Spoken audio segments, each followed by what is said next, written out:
Right? Yeah. I thought that was going to pop up. No worries, no worries. Good, everybody. Welcome to the Children's Services Council Leon Governing Council meeting. Today's day is Thursday, March the 23rd, and the time is now 4:01 p.m. And I'm going to go ahead and call today's meeting to order. So for our in-person audience, there will be lots of opportunities for you all to make comments during today's meeting. If you would like to make a comment, please make sure you see Ms. Clay. Well, actually, that was Ms. McPhail, one of the two of those wonderful young ladies down there, and they'll be more than happy to give you a comment card, and then we'll be able to call on you during the meeting. For the council members, I just have one very special request for you all. I think we're gonna have a lot of lively conversation today. I just want to remind y'all, please that will really help me make sure I get to everybody. So that's just a friendly reminder. If you all be more than willing to do that, I appreciate that. Thank you so very much. Okay, and also all of you have noticed that we are at a remote location today. We are here at the host of Ms. Carmen Connors here at Pine View Elementary School. Thank you so very much for hosting us here at this event. We do know that this is your last meeting. We have something very special for you at the end, but we just want to thank you for hosting us today. Okay, awesome. Thank you very much. We will wait until our other council members are able to. I was down here on the other side. Thank you. All right. Okay. So with that, Ms. Clay, if you would please do a roll call for us. Judge Miller, Here. Mr. O'Brien, Here. Ms. McFadden, here, Mr. Jones, Yes. Mr. Hannah, Here. Commissioner Cummings, Ms. Connor, present, Mr. Mitchell, Here. Mr. Watts, Here. Dr. Glenn, Here. we have a forum. We have a forum. All right. Thanks to everybody who is here and for taking the time to be a part of today's meeting. All right. It is now time for us to approve the agenda, and I know you all have had an opportunity to review it. There's one thing that I want to note before we move forward with approving the agenda. The Program Services Committee report has been pulled from the consent agenda, and we will be reviewing that as a part of our regular agenda. So I just wanted to make sure everybody made note of that when reviewing the agenda. So, and that is a separate handout that will be given to you all when it's actually time for the program services report. So I want you all to be aware of that. Okay, all right, well, Ms. Clay has already distributed that report. So thank you so very much for that. So with that, are there any other changes requested for the agenda? Madam Chair, I'll move the agenda with the report from the Program Services Committee being removed from the consent agenda. All right, thank you. We have a motion. Do I hear a second? All right, we have a second from Mr. Watts. So with that, is everybody in favor of approving the agenda? Aye. Everybody. All right, that sounds like I have consensus. The agenda is now approved. So thank you very much. All right, it is now time for our public comment. And Ms. Clay, do we have any public comments? Yes, first public comment we have from Mr. Neil Skeen. Mr. Steen. I get to walk around.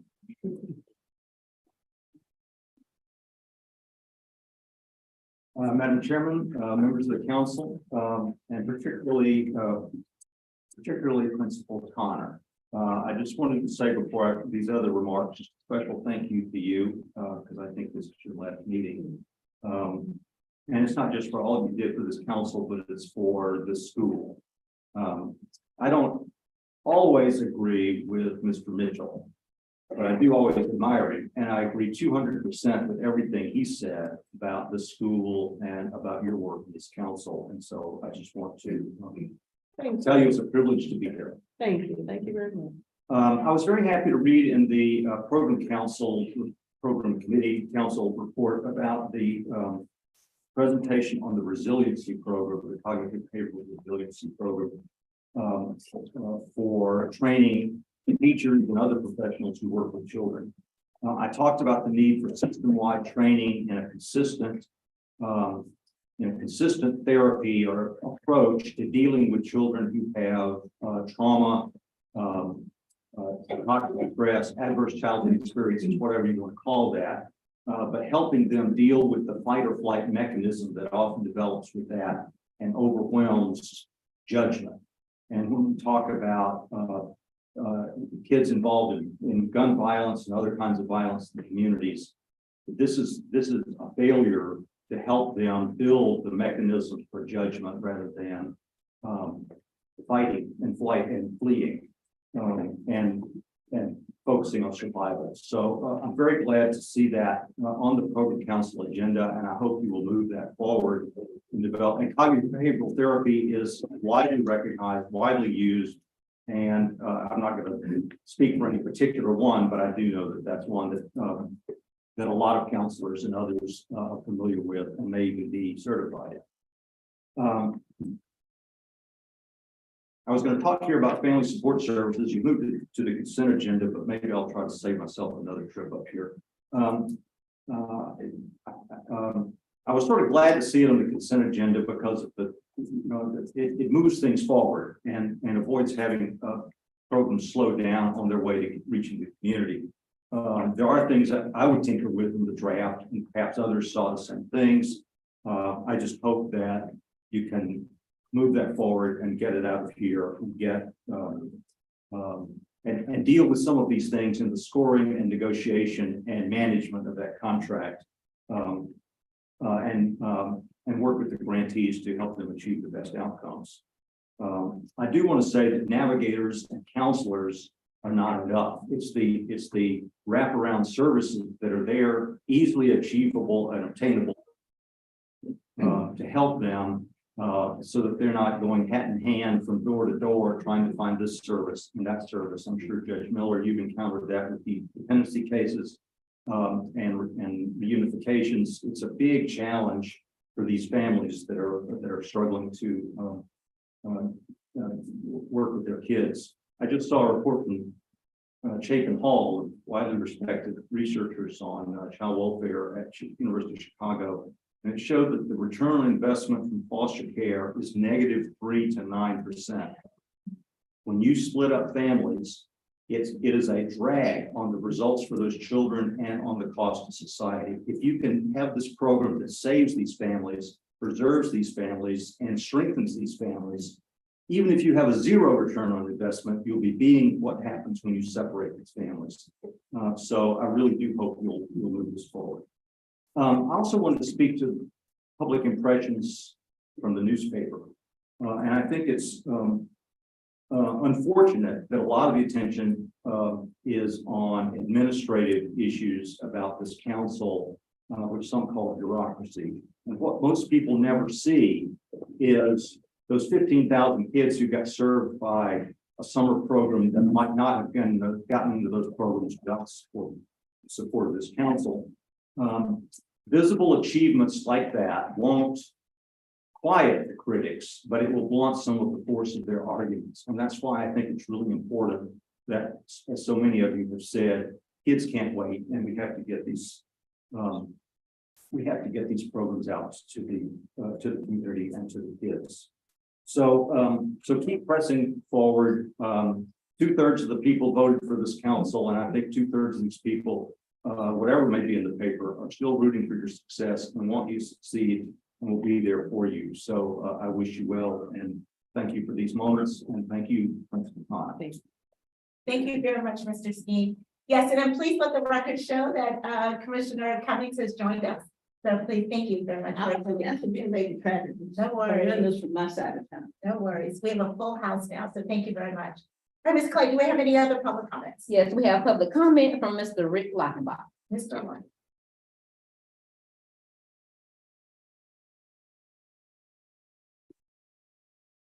Good afternoon. I want to echo some of what Neil has said.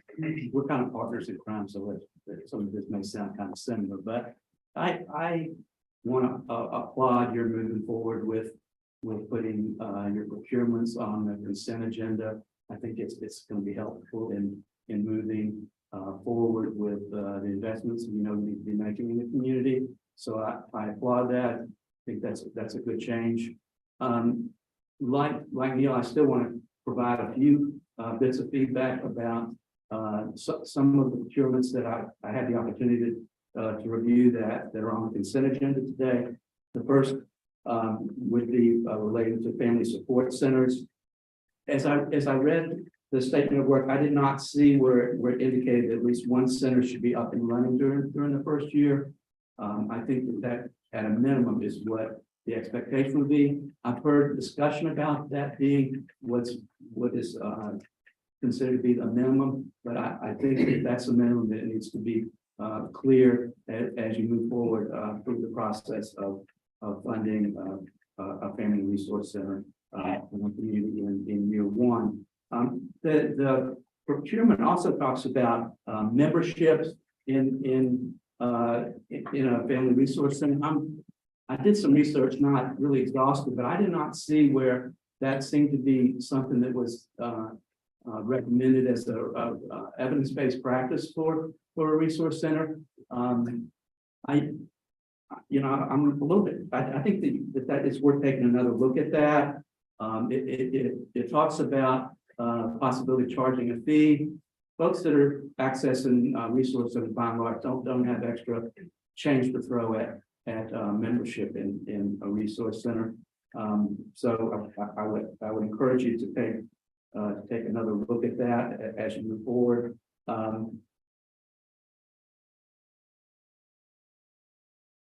When it comes to mentoring, that particular procurement, there's a requirement relating to background checks for mentors. I think that's necessary. I think you could make it a little bit easier for folks. If somebody has had a background check and passed it in the last year, I think that ought to be sufficient. Where I worked for a nonprofit, that was the standard we used. If somebody, just recently got approved through a background check, I think there should be a little bit of reasonableness, a little bit of latitude there. Also, I would suggest you when it comes to the background check, I think it ought to be made clear that the dollars that are available through that procurement can be used to pay for a background check. Because for folks that want to mentor, they ought to not have to take money out of their own pockets to pass a background check if you're serious about recruiting mentors, which we should be. About 30 more seconds. Please. Okay. The only other thing I want to say on page 37.9, it talks about a measure relating to the new involvement of JJ, the juvenile justice during the program. I'm not really sure what that means. That's something I would suggest to you may want to clear up as you move forward. So I thank you for the opportunity to communicate with you today, and thank you for what you do. It's you're making some good progress. We appreciate you. Thank you so very much for your comments. All right, Ms. Clay, do we have any others? Yes, we have public comment from Mr. Whitfield Leland. So really? Good afternoon. Mr. Connor, thank you. The last meeting, we appreciate it. To the board members, to the executive director, I want to start off saying that regardless of what we've heard, what we've read, even what we feel, from a community standpoint, I think we're doing a good job. Can we do more? Yeah, you can always do better. You can always do more. So from that standpoint, it's a new day. Everything that was in the paper yesterday, everything that we talked about yesterday, that's in the past. We got to set ourselves up for tomorrow. So I hope that whatever is in the atmosphere, that we leave it in the past because we still got to move forward. I also want to get clarification from the board, because from everything I've read from the Children's Service Council, we don't provide services. So I think that's a big misconception between the community and what this board really is designed to do. Because if we're not able to provide services, but we're connecting with the service providers, that need to be clear in the community, because everybody thinking that the CSC finna throw some programs or sponsor programs, and that's really not the case. So I think getting I think putting it in layman's terms so the community can understand what we're doing. And I think we need to more engage in the communities and the zip codes that we identify, because if I'm walking in Frenchtown and I say, hey, you heard CSC, everybody asks me, well, what you talking about? You know what I'm saying? So I think the awareness and what we're doing, we can't expect the streets to come to us. This program is not designed for that anyway. It's designed to get the service provider that's in the street money to be able to expand their capacity. So I think that needs to be clear. I do think that I support the whole agenda.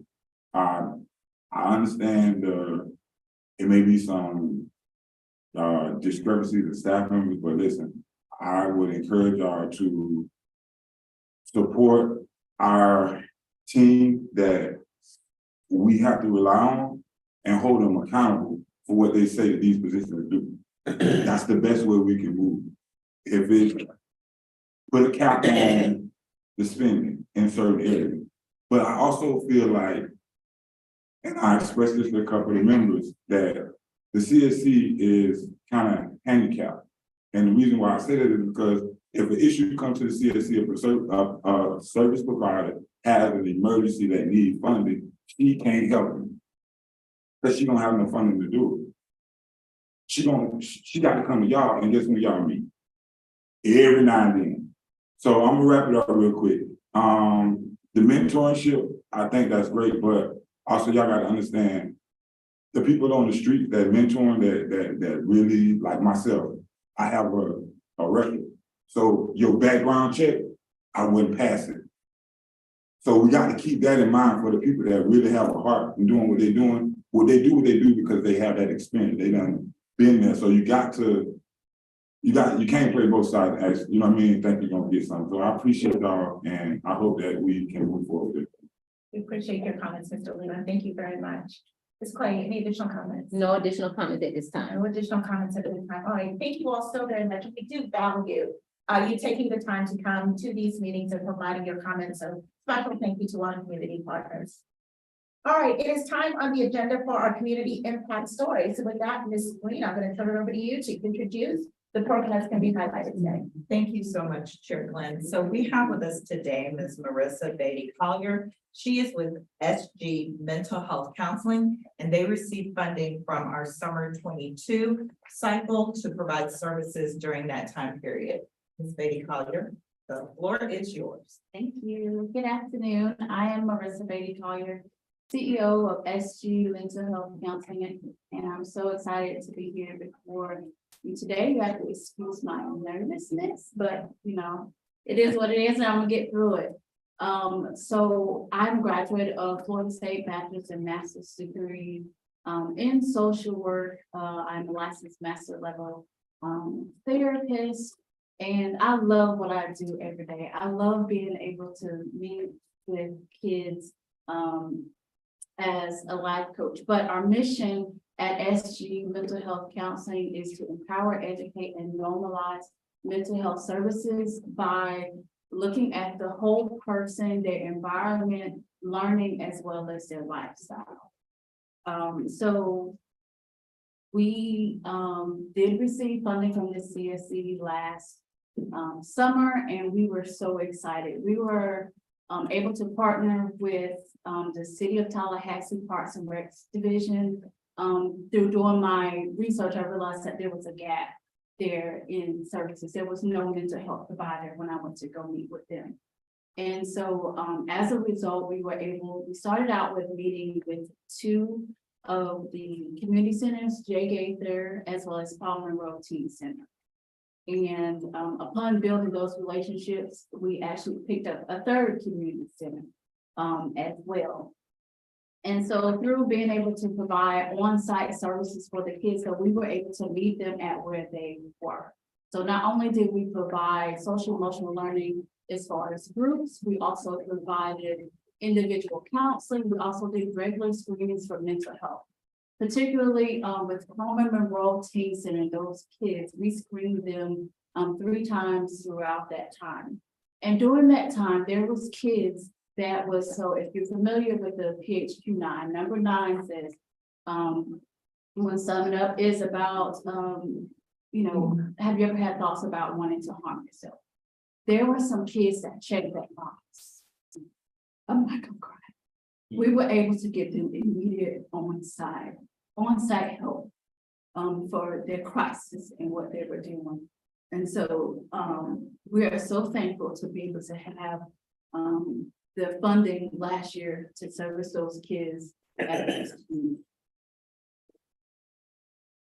Thank you very much for your comments. I do see, Mr. Mitchell, I just want to let everybody know, just to give y'all an idea how much money they received. So they were rewarded a little over $93,000. They spent $95,000.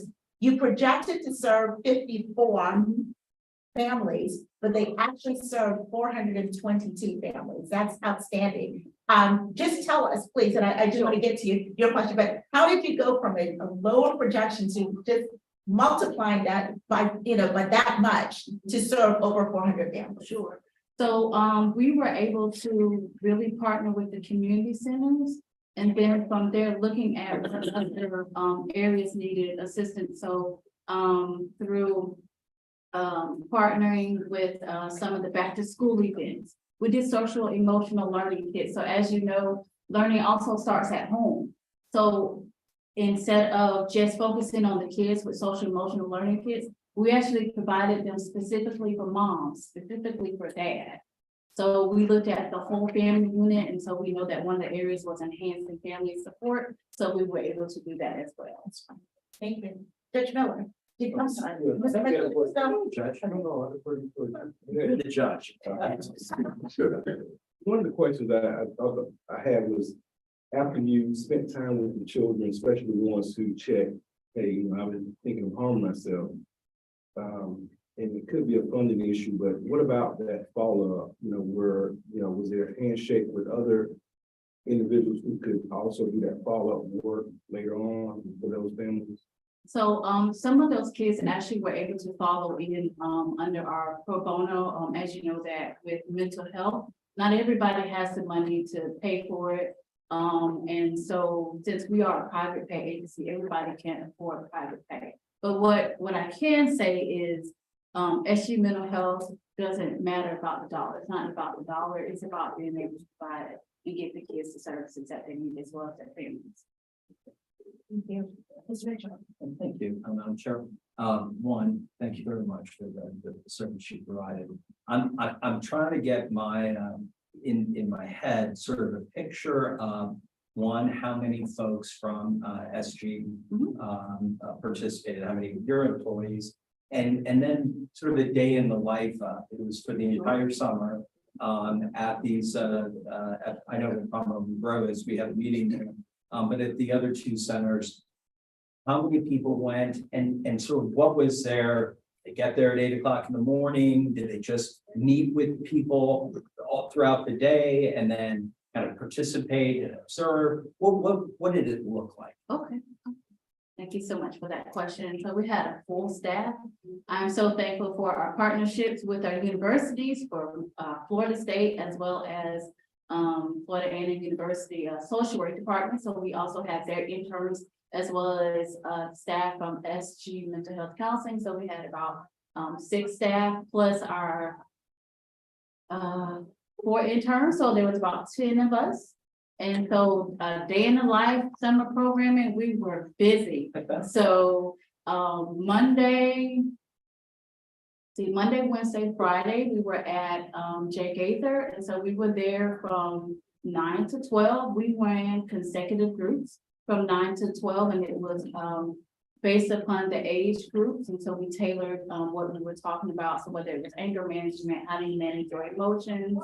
And then from there, based upon screenings that we did with the kids, we would have our therapists go out, and they would go during the summertime schedule and meet with the kid individually for individual counseling if they needed that.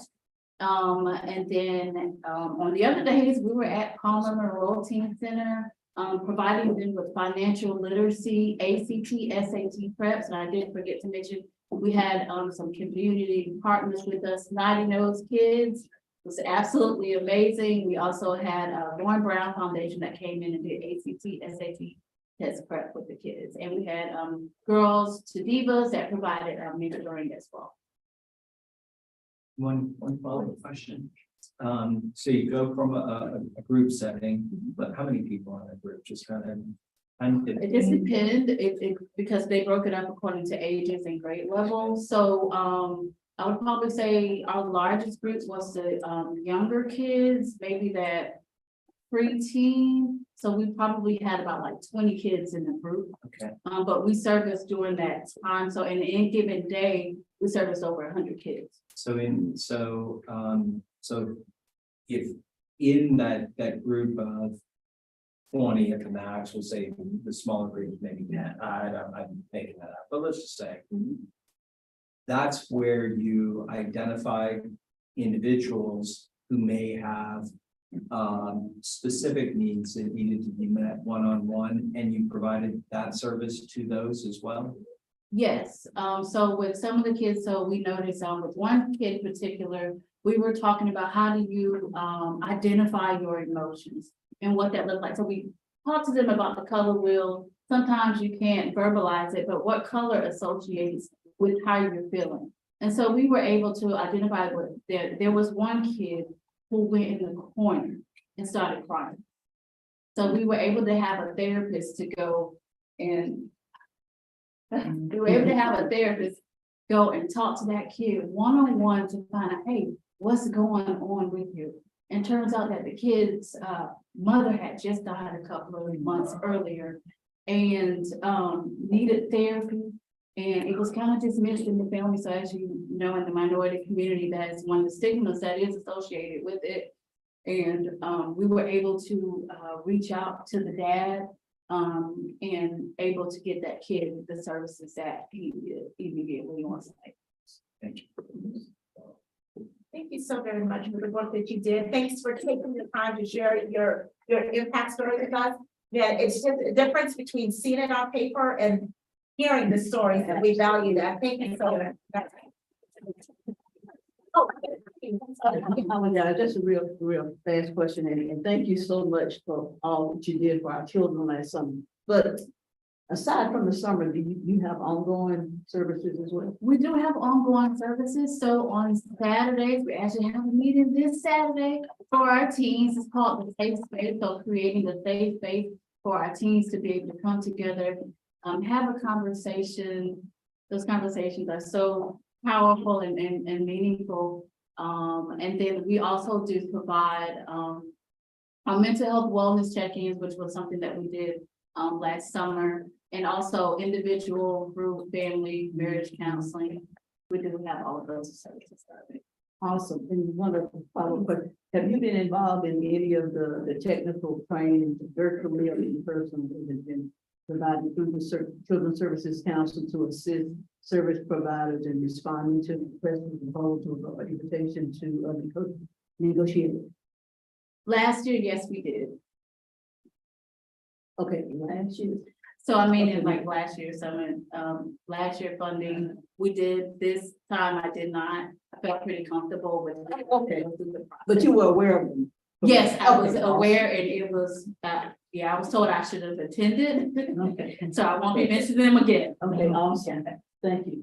Thank you, of course. Thanks once again. Thanks so very much for your sharing your story with us today. We appreciate that.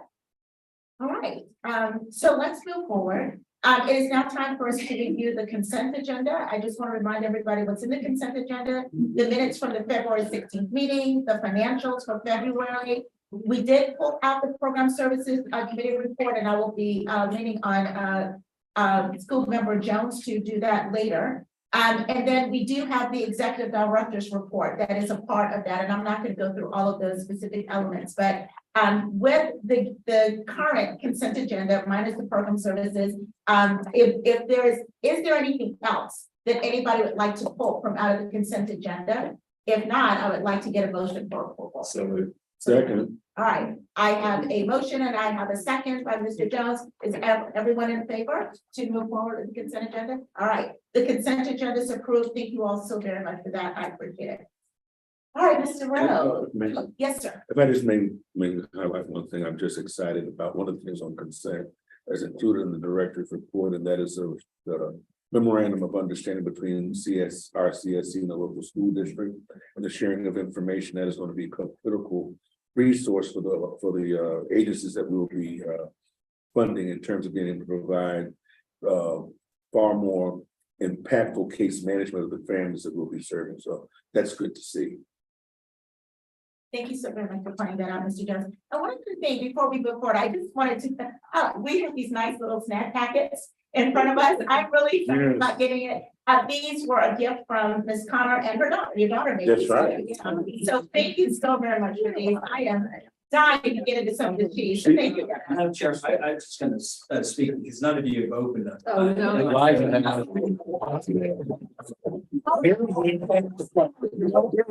always trying to speak for myself, that I got a much larger box that our office has begun using for services.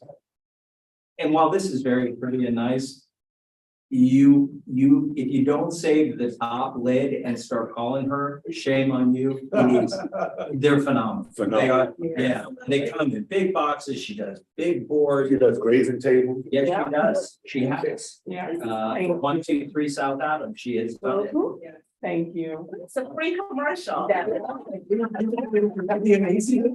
That's the one. I had no idea that it was her daughter, and we're using her all the time, and I end up calling because I'm doing something in my house. I'm like, you know, think you're doing? And she calls me back. She said, my mother was with me when we were talking. I was like, okay. She said, I think you might know her. And I said, well, this thing. I was like, well, you've got to be kidding. That's amazing. Yeah. All right. Such a good- Well, thank you, and thanks so much for providing these. I'm very excited about it. All right, thank you. All right, let's move forward. I know we're all excited, so I'm excited too, but let's move forward. All right, Mr. Rowe, it is now time for our general counsel's update. Thank you, Madam Chair. Very briefly, in 2021, the council adopted a resolution for the purchasing and procurement policy. That's where the framework and the guidelines by which the council purchases goods and services. Then in 2022, council adopted a second resolution which approved related to purchasing, which approved the use of P cards, purchasing cards by staff members, laid out all the frameworks and parameters for how those cards are going to be used, the limits for spending, etc. I'm in the process of preparing a summary of the existing policy adopted by CSC, comparing it to Leon County's policy and also state policy for the purchasing materials by state employees. I'm going to present that summary to the executive committee at its next meeting. And if so directed by the executive committee, I'm happy to prepare a proposed amendment to our existing policies based on the direction of the executive. So I believe the next executive committee meeting is on April 10th. I think it's April 10th, yes. So based on that meeting, I may come back to the full council with a proposed resolution amending one or both. Thank you so very much for your work on that and for reviewing those and do the comparison. So we look forward to receiving that from the executive committee to review, and then we'll bring it back to the council. Thank you. And Mr. Rowe, you're also bringing forward a travel policy as well. Correct? Thank you. Any other comments or questions from Mr. Rowe? All right, Mr. Rowe, thank you so very much. We appreciate that update. We appreciate that. Okay, it is now time for our committee reports. So we're going to start first with the executive committee report. So I do want to let everybody know that the executive committee did have a chance to meet, I don't remember the date, a couple of weeks ago. All right, on March 13th, we had an opportunity to review the proposal, the staffing proposal that that Ms. Green has put forward. We could not come to a decision, and we thought that that should be brought forward in front of the full council to review the proposals that our staff is putting forward. So with that, we have asked Ms. Green to share with the full council what the staffing plan is, what you are proposing, and then we'll go from there. Thank you, Chair. So if you will turn to page 13, and all council members should have received this. Pages 13, 14, 15, and 16 detail the following. So on page 13 is our current staffing with that cumulative cost. I do want to note that the two highest costs that are in our packages are the FRS contributions, so 31.57% for senior management, which we have 2 staff people that fall into that category, and then 11.19 for any other position. The next thing I want to bring to your attention is the health insurance. So when I started in January of 22, the first thing that I was charged with doing was finding us health insurance. That began on March 1st, and it was done through CHP as a small business. We had 2 people, Jacinta and myself. Later on, we discovered that we could get into an MOU with Leon County for benefits. That did not get finalized, however, until January 1 of this year. So we are in our 2nd year of CHSP under the small business plan, and we'll be looking at a comparison between what we currently have and what Leon County offers to make a decision moving forward into the new fiscal year. So I just wanted to point that out because that will be consistent through the options that come up next. So if you'll go to page 14, this is option A, which is my preferred option. It is adding 3 positions, 2 program and quality assurance specialists and 1 community relations specialist. So with that, you'll see the total there is $819,000 and $858. And I did a comparison with that cost to our total budget as well as to our total program budget. So when you compare that to our total budget of 12.5 million, the percentage is 6.5. So that's 6.5 of our total budget. Of our program budget, which is 10.7 million, it's 7.6%. So that's option A. See, can I just ask a quick question? I'm sorry. But I just want to make sure I understand something. Our budget isn't 12.5 million for a year. So I just want to make sure that we're comparing apples to apples. I do want you to address that. Oh, Mr. Mitchell, if you please just let her finish, and then we can come back, but I just want to make sure. I need to hear the whole thing, and then we can go into conversation. Okay, thank you. I appreciate that. I'm sorry. Thank you. Okay. And so just to go ahead and address that, 12.5 is what our current budget is. And so I worked with our current budget. Of course, next year when we develop our budget, I'll make those adjustments as well. But at this point, I couldn't project what next year's budget is going to be because we haven't gotten the projection from the the property tax appraiser's office, but will absolutely do that. So I'm just using numbers that I've already presented to the council previously. So when you get to option B, this would be 2 positions, 1 program and quality assurance specialist, and 1 community relations specialist. So with that, the total cost would be for salaries and benefits, $725,295. And when you do the same percentage with our total budget for this year, it's 5.7%. For our program budget for this year, it's 6.75%. If you go to page 16, that is the 3rd option. And that would be for 2 program and quality assurance specialists. And that would be the same percentage and the same cost as the previous option. The next page you'll see is a proposed organizational chart so that you can see where those positions would fall and how they would report. That's page 19. And then if you flip to page 21. So you're going to flip over the email and go to page 21. You'll see a chart there. So this is the chart that our team put together to try to illustrate the funding that we are attempting to get out before September 30th this year. So we've got your categories on the left, high quality early learning, family support, summer bridge, prenatal, homeless, youth development, and then other. And when you go over to the strategies, you'll see under family supports, we've got the strategies that you will be looking at the statement of works today, August of 23.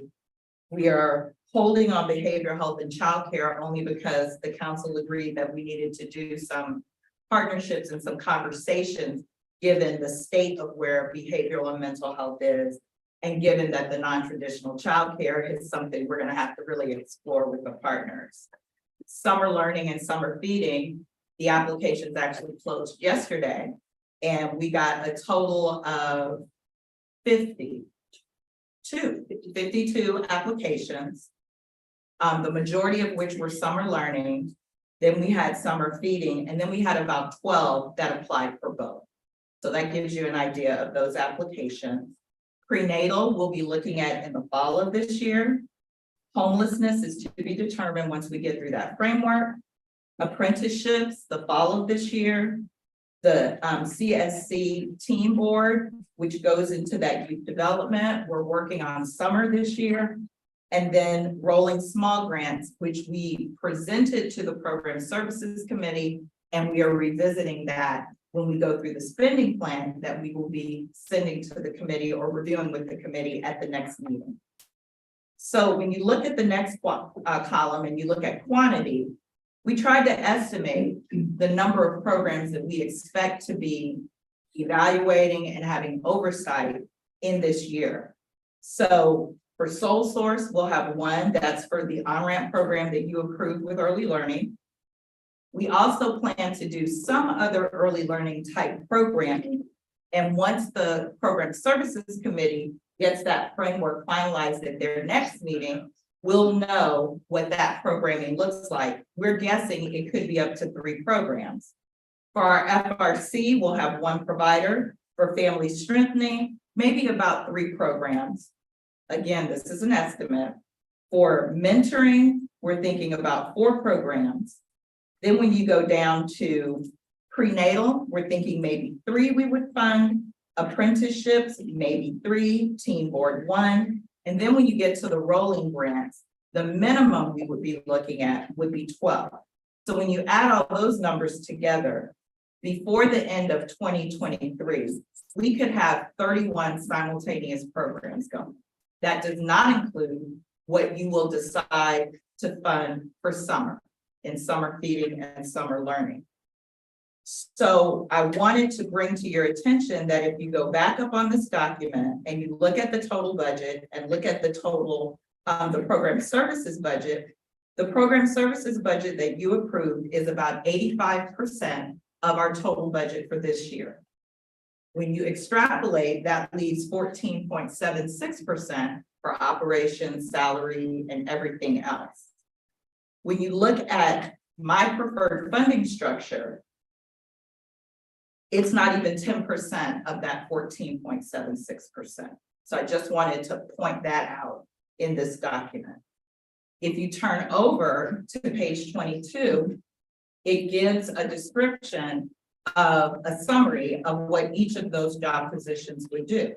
So the program and quality assurance specialists, they would facilitate and coordinate the community investment partner engagement, relations, and training, assist with the development, management, preparation, all of that. I'm not gonna read this because I know you guys can read it. That's just taking up extra time, but it's there. And if you have questions, I'll answer that. But for community relations, I do want to go through this because I want to make sure that we understand what I'm requesting. So I want that position to help ensure that there is awareness of what we're doing and how we do it, planning and participating in outreach events, engaging in volunteer recruitment. So that position would be responsible for engaging our volunteers at all levels for all things, supporting internal and external communications, managing and updating our website and social. Gotten so many comments about the website. We just don't have the bandwidth to do that right now. Creates and manages our newsletter, which most CSCs have one. And we also want to create an online TV channel. Would handle the media and press relations, would be the primary contact for public records, working with our general counsel. And as we expect to bring grade level reading and early reading to the Program Services Committee under high quality early learning, for most CSCs, that rests with the CSC. So this position would also be responsible for coordinating those efforts with our partners. So Early Learning Leon, Whole Child Leon, Florida State, and WFSU. I'm almost done, y'all. I know it's long. So the last thing I want to bring to your attention is that in previous discussions, it's been what exactly will the program and quality assurance specialists do? So I sent to the council a sample of what goes into evaluating programs. And that is starting on page 23. And it gives you a model that is used in Miami. And after our staff reviewed this, we really like this model to help evaluate, monitor, and have oversight of any programs that we fund. And as you can see, it details the category, it details what goes in each of those categories, and it also details which staff is responsible for each of the categories. Then it breaks it down according to summer, months, and all of that. Then when you turn to page 24, it breaks it down even more so that it is very clear, not only to the team member, but to the program that is being evaluated, what they will be evaluated and how that will look. So this is not for the faint of heart. And I think that it provides a very clear way for the public to see how we will be evaluating our programs. And so with that, I will turn it back over to the chair and answer whatever questions you have. I appreciate that. Thank you for reviewing that, and thank you all for your patience in listening to that. I would allow the council to entertain any questions. I do see two cards. Mr. Miller, I think I saw yours first, and then I'll go to Mr. Watt, then I'll go to Mr. Hannah, and then I'll go to Mr. O'Brien. So, Mr. Miller. Sika, during the summer, how many programs total did we fund? We funded 30 programs with 29 providers. Okay, so 30 programs, and we've heard, like today's presentation, wildly successful. We were pleased with the outcome. And for those 30 programs, how many of the quality positions that you're asking for here do we currently have? I mean, who did that monitoring on those 30 programs that have been deemed a success? We did not do monitoring, Okay. and we did not do that because the council agreed that you all wanted to get funding on the street in the amount of up to $2 million. But in order to do that, the quick way that we did, there were no outcome measures that were attached to that funding. So it was, here are our categories. Tell us how your program fits into those categories. Those applications were scored, ranked. You all picked the programs that you wanted funded. All we did was make sure that the financials came in the way they should have come in, and whatever they said they were going to do with that funding, they actually did. We did not have the bandwidth to go out and monitor the program, go visit the program. We were able to see some of the closing ceremonies for a few programs, but we were never able to actually go in and monitor and ask questions and do surveys and talk to parents and do any of that. Now, we did require that when the programs did their final report, that they had to provide some testimonies from parents or kids and some photos from the program, because they had to do photo releases. So we would have that to help document the work that was done. But as far as real quality assurance and what is detailed in this document, we did not do. Thank you. On going back to my original question, what is the actual amount that we are collecting in property taxes for 2022-2023? We have budgeted at 95%, $7,639,186. The projection from the property appraiser's office was a little over $8 million. And then one final question. I remember making the motion that we make the position of executive director comparable to senior management position. I don't remember a vote being taken by the CSC that any other position be made a senior management position. So I'm curious, and just looking at the how it was assigned, who made that determination?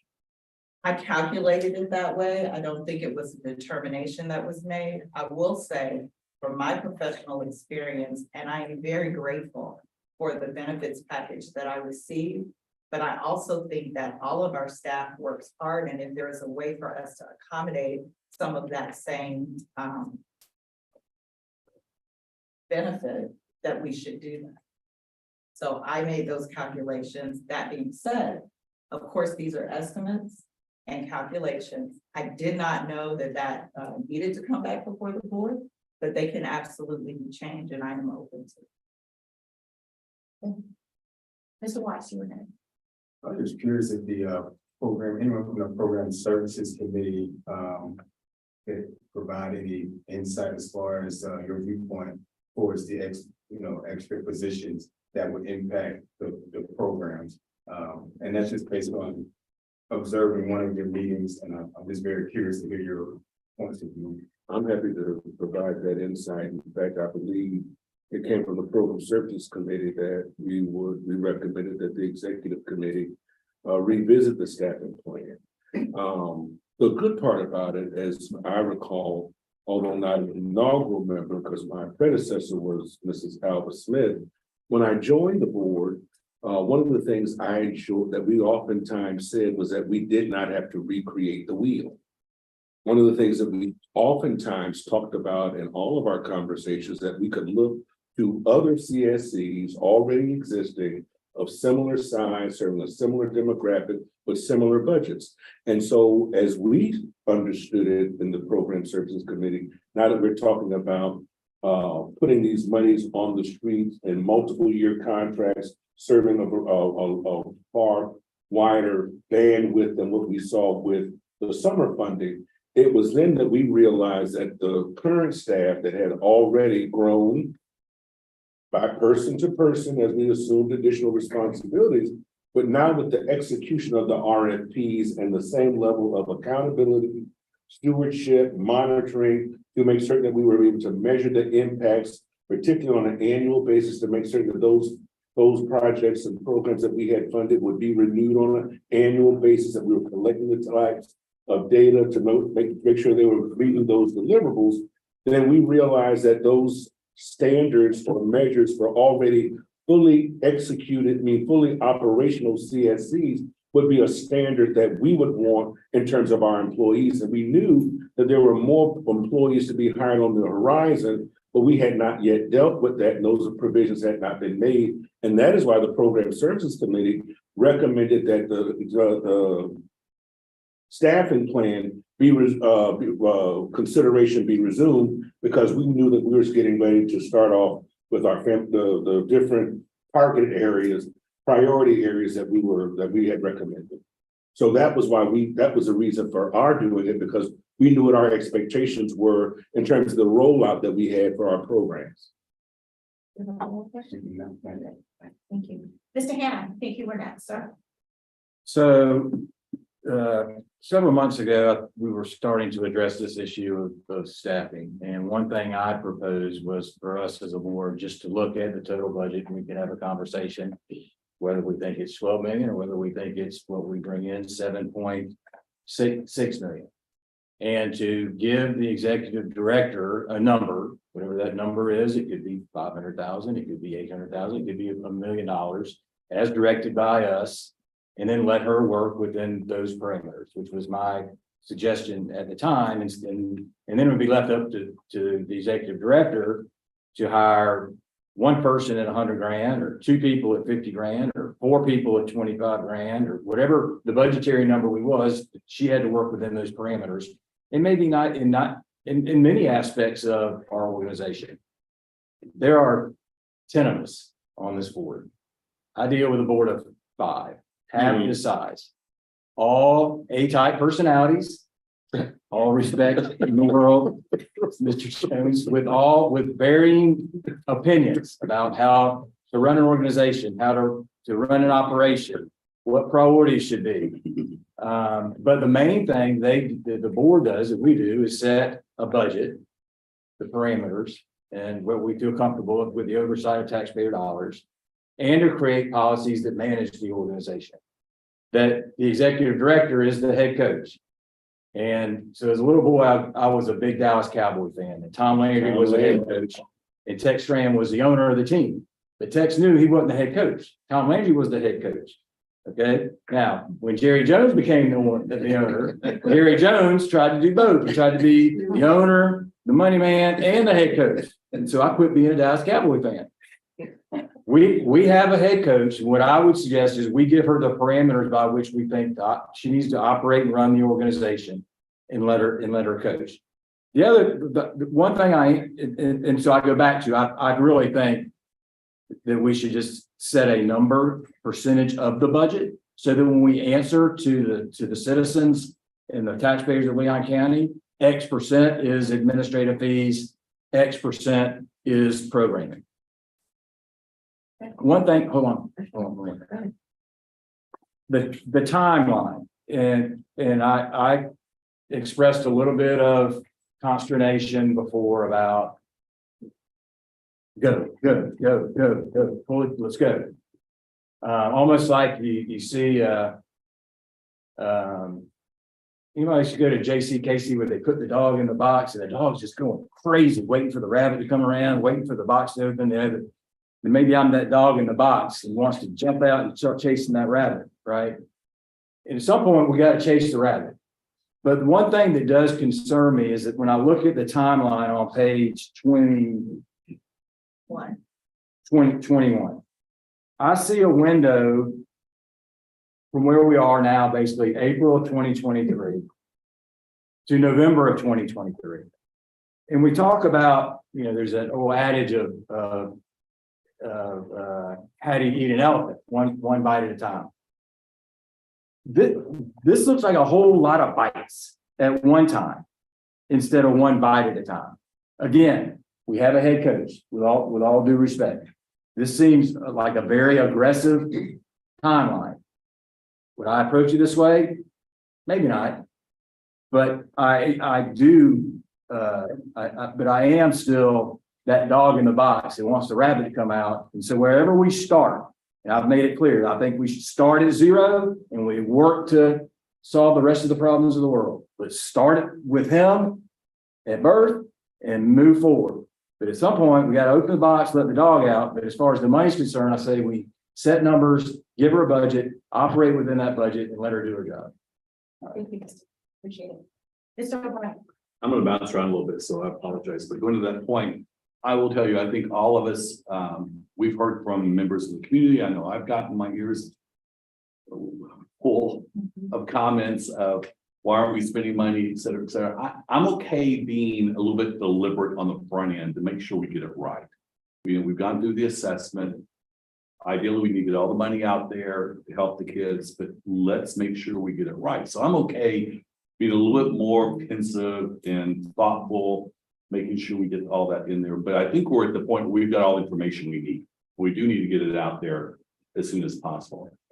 I will tell you, at the same time, as a board, we're responsible for this organization. We're responsible for the effective use of the dollars that the community has granted us for this purpose. Every dollar we spend on administrative services is $1 away from the children. At the same time, it's our responsibility to make sure that those dollars are well spent and we're getting the outcome we want. So that's the balancing act of all of this. I will tell you the concern I have is that I think we're jumping out there maybe a little too quickly without assessing it. I think going from 4 which is really, I'm not sure if it's 4 or 5, because when I look, there's also on the budget, our active budget, the contract position.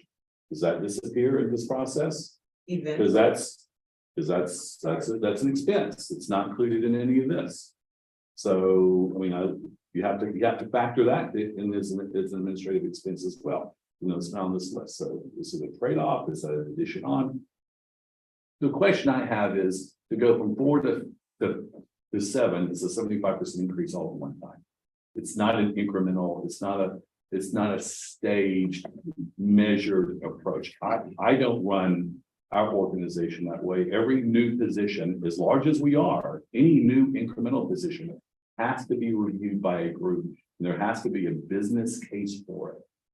And then rarely do we say, take a department, so we're gonna almost double its size, but we're not without that business case, without taking an incremental step. I think as I look at this, I see value in these positions, but I'm not sure we need them all at once. I'm not sure they can't be combined. I'm not sure that there's not maybe even resources in our community. We have higher ed educations, digital partners that could be doing some of this work on a contract basis, experts within their fields. Maybe there's some opportunities to engage in that. I also, what I don't see is people in this group, and maybe this is back to our executive director, who can leverage additional resources that expand our budget. Because I think that's what we're trying to also do, is to take not just the taxpayer dollars, but leverage those into additional dollars, or at least services that are valued as additional dollars. I haven't seen that yet in there. I just think it's kind of a, I don't want to paint it as too bold of a measure, but I think it's a big leap without really determining what are those incremental steps along the way. It's a big jump. And like I say, it doesn't factor in, there's already resources here that no one's even accounting for. How are those resources going to be used? Are they going to continue? What role do they play? Are they playing into this space?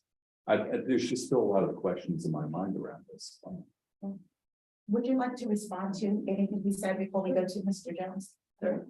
So we do have a contractor who is filling a lot of the stuff that those 3 positions would do, literally. And so as those positions come on board and the cross training happens, then the contractor's work becomes smaller and smaller until eventually that contract goes away. And she's looking sad, but that's what's going to happen.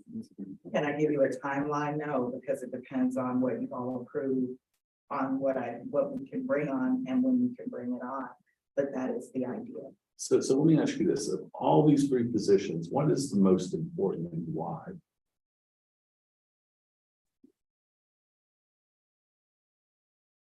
If I were to only get 2 positions. I'm starting with 1. If you get 1. Programming. Okay. The program and quality assurance. I saw the communication role of the community piece too. I'm just wondering that maybe there's different alternative approaches to that. I don't know, it's a big, unless you somehow factor in your contract services as well. Because like I say, you're listing 4 positions moving to 7, but the reality is you've got 5. If I'm counting it. Yeah, general counsel and. Well, I'm counting Holly, right? Well, 1, 2, 3, 4. I'm not counting general counsel, I'm counting him at 6. Let's go to Mr. Jones. Well, I guess for me, again, going back to the question regarding program services, based upon what you have described, the director has described here, particularly, and I like the way you kind of highlighted it, you've taken the positions and you've used the chart to describe where the oversight comes in across the expanse of the different responsibilities, different programs. If we were to take away the potential programs, then these multiple programs that will roll out between now and November with our current staff does not take into consideration what the current staff is already doing. So I'd love for you to expand on this further, to talk about the necessity found in the new positions in terms of their responsibility, which answers your question as to exactly why would we have them and what exactly they would do, because it seems as if you described that in the information that you just went over. So as you're aware, you all approved for summer programming. And with that application closing yesterday, you will be making a decision on the programming at your April meeting. We will then be moving to contracting so that those funded programs can start on May 1st. We will begin the evaluation process along with those programs. So on the off chance, let's say all of them score 80 and above, and you all decide you want to fund all of them. That's 52 programs, and there is no way that the four of us can do the in-depth monitoring that I had described in the tool attached with each one of those programs. There's just no way we could do it. So at the very least, we need to bring on a program and quality assurance person to get trained and up to speed so we can spread that a little bit and get them moving so that we can do that evaluation piece with those programs. It's been very clear what their outcomes are to be and what they're supposed to show. So with the SOWs that you will approve, we think today, that's going to be 3 procurements that hit the street on March 27th with a deadline of, when do those? With May 8th. So the thought is they would come in on May 8th, they would be evaluated. You guys would make a decision in June. We would go to contract so that we're ready to go August 1st. So we could have anywhere from 1 program to 10 programs. So now we've got those 10 programs that we're doing on a rolling basis, but in the process, program services is looking at the other strategic framework. So next month, we'll be taking high quality early learning to program services.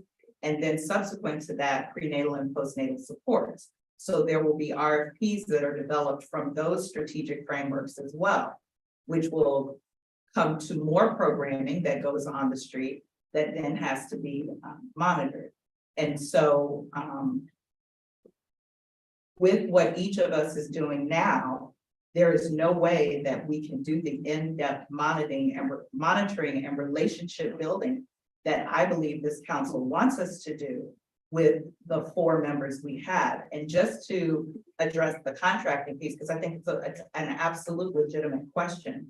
While Holly, her position as special projects manager, is considered a part-time contracting position, she puts in way more hours with us than we are contracting her to do. Question, how? No, how is it no. I know you're not, but I want to try to explain. And so as we bring on positions, we want to pull, if we were to get the community relations, start pulling that comms piece off, even though she doesn't do very much of that, because that's last on the plate when we've got the application processes. We're bringing on our data management system, Stamus, which she is monitoring, the whole application portal, which she is doing in conjunction with Dina. So as we bring those positions on, her plate becomes smaller and smaller, such that we are now able to free her from the CSC and she is able to go in and just be our friend. Do I have a plan for that? No, because I wanted to wait to see where we ended up before I tried to develop how that would look. I hope that is. If I may, Go ahead. just this last piece. The reason I felt in support, and I was in support of what was the slow walking of additional positions. Having been involved with a new organization that came off the ground out of nowhere, the Tallahassee-Leon County Office of Economic Vitality, we too, much like the CSC, had not existed before. We were armed with a strategic plan that gave us a long-term plan of what our work would be. And as one of the inaugural members of the team, as a deputy director for MWSBE, and Mark was there from the beginning too. As we expanded our responsibilities and duties, then we continued to bring on more people. We are now, Commissioner Cummings, also a part of that. We are now at our fullest capacity, fully operational, but we only brought on additional people as the responsibilities of the office started to morph and change because the already existing persons were brought in with particular FTEs and particular responsibilities. I imagine when, as the Program Services Committee, when I had recommended that we review the staffing plan, now that we have now moved from just a quick summer program, but we're just putting money on the streets because I remember Commissioner Cummings said the people need the money right now, the children need the money right now, summer is a critical time for kids. So we put that money out there, we wanted to have immediate impact. Now, based upon a research-based model that provides deliverables and impacts and provides data that comes back to us, that moves beyond the scope of when we first started with just you, just Sunshine Holly, then we brought on Dee, then we brought on the extra person. So as I can imagine, as our work continues to morph and our responsibilities change, then the number of FTEs associated with this morphing and growing level of responsibility, as well as resources that we'll be managing, would require more personnel.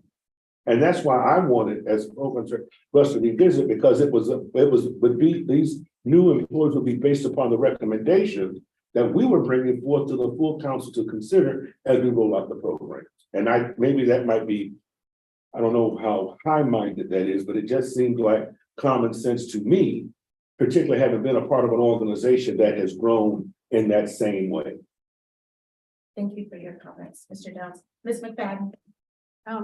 Guess what I wanted to address, first of all, I couldn't agree more with Rocky and not trying to micromanage the process, but I wanted to just kind of go over a couple things. I think from a program committee side, I think there, in my estimation, we really move forward with people that have program expertise, whether it's somebody that comes on with an early literacy or family well-being expertise that can really help guide this work. I think that's really important. I don't know, as a program services committee, we did not talk about a media/communications person. So I just wanted to sort of underscore that conversation was not had at the program committee. And so, well, they're But then to revisit the staffing plan, we never talked about the two positions individually. no, but we did talk about supporting the program. So I Right. just wanted to state that from the program committee side. The other position that's not on here that was approved in the budget is the grant writer. And it's near and dear to my heart because I keep looking at where we are. I would love to see somebody out there writing grants right now so that we do our third-party evaluations with private dollars so that they get, more appreciated. I do think that perhaps there'd be less concern with that if we had somebody bringing grant writing or third-party resources, because it would be building the dollars in a separate way. So that is another position that's not on here, but that I feel strongly should be on here, and we should have hired months ago and I'd love to see it happen. And then my last comment is really, as somebody that works with nonprofits a lot, is that I actually think having people on contract is awesome for a couple of reasons. One, you're not paying all the salary overhead, right? It's not an ongoing cost. Things happen in nonprofits all the time, and to have people that can jump from, okay, you're working on communications today, but you're working on XYZ tomorrow, not so easy when you hired somebody in a salary position to do that versus having people on contract where you can quickly amend what they're doing. The overhead is not nearly as much. And so I just wanted to go on record saying, I'm actually a huge proponent of looking when you find excellent contracted workers and keeping them on, especially if it's possible to move what they're working on from time to time. So all of that said, I know I looked through a lot of different things out there. I'm just going to kind of say I'm supportive of the two program positions. I have concerns about the community relations position, but I feel like if there's a grant writer, that's something that we could ask that person to focus on if it's a need. And I think as a taxpayer, I feel better knowing that that money is coming out of private resources and somebody wanted to fund that versus out of public resources. If I can do it. Okay. So I just want to clarify. So in our budget, we don't have a position for grant writer. I think We have a contract. we have the ability to do a contract, and so just to your point, I just wanted to clarify that. But I also want to be honest in that I do think we should be doing grants, but I have not had the bandwidth to even really review available grants out there to be able to look at what grant writers we could possibly contract with to write those grants for us. So I'm just going to be honest, but I agree with you Matter of fact, I sent you one that I thought might work well for us. So I just wanted to clarify that. Thank you. Okay, Ms. Cummings, I saw you next. Okay, thank you. I think, our executive director answered a couple of the questions that I had already, and one was, what was the anticipated date for these positions to start? And, based on what you said, I guess, what, immediately or May or? For the summer, I'd like to, if you were to approve at least one of the programming positions, I'd like to try to get that advertised very soon, because summer is coming around the corner. If I had to choose, I'd like to bring them both on at once, because it is taxing to bring them on separately when I can bring them on at once and they can be involved in the process, which gives them an even better acumen on what it is we're trying to do with our strategic framework, with the scopes of work that will come, just with the expectations of what this timeline is and what it will result in programming. Thank you, Ms. Reed. Yes. In reading and analyzing this in my own little red book, I had some thoughts and concerns along the lines of the superintendent and Mr. Jones as well. And I think we as a council recognize that we got an excellent executive director. She's worked in other nonprofits and she's able to project what's needed. A lot of the correspondence that I have received is, and probably many as you, has been the recommendation for 3 positions, and there's no services on the street for children right now. Well, staff has been working hard. Hope the RFPs, requests for proposals, invitation to be going out. We already have some. We know we've got 50 applicants right now for the summer. But I think timing in many instances is everything. And I think the request for 3 positions during a time when no services were out there on the street, I think was just a downside to it. But we recognize that the projection, we recognize that we will have services hopefully now continuously. My first thought in looking at this budget and recognizing that we do have a contractor that has done a tremendous job, Holly, even from the beginning, from the inception of the program. So my first thought is, why don't we hire independent contractor? And we could save on retirement, you know, all the benefits, medical. We wouldn't have to incur those costs. We could find, we can duplicate some holidays, but that was my first thought. My second thought is, I don't want us as a council to micromanage our executive director.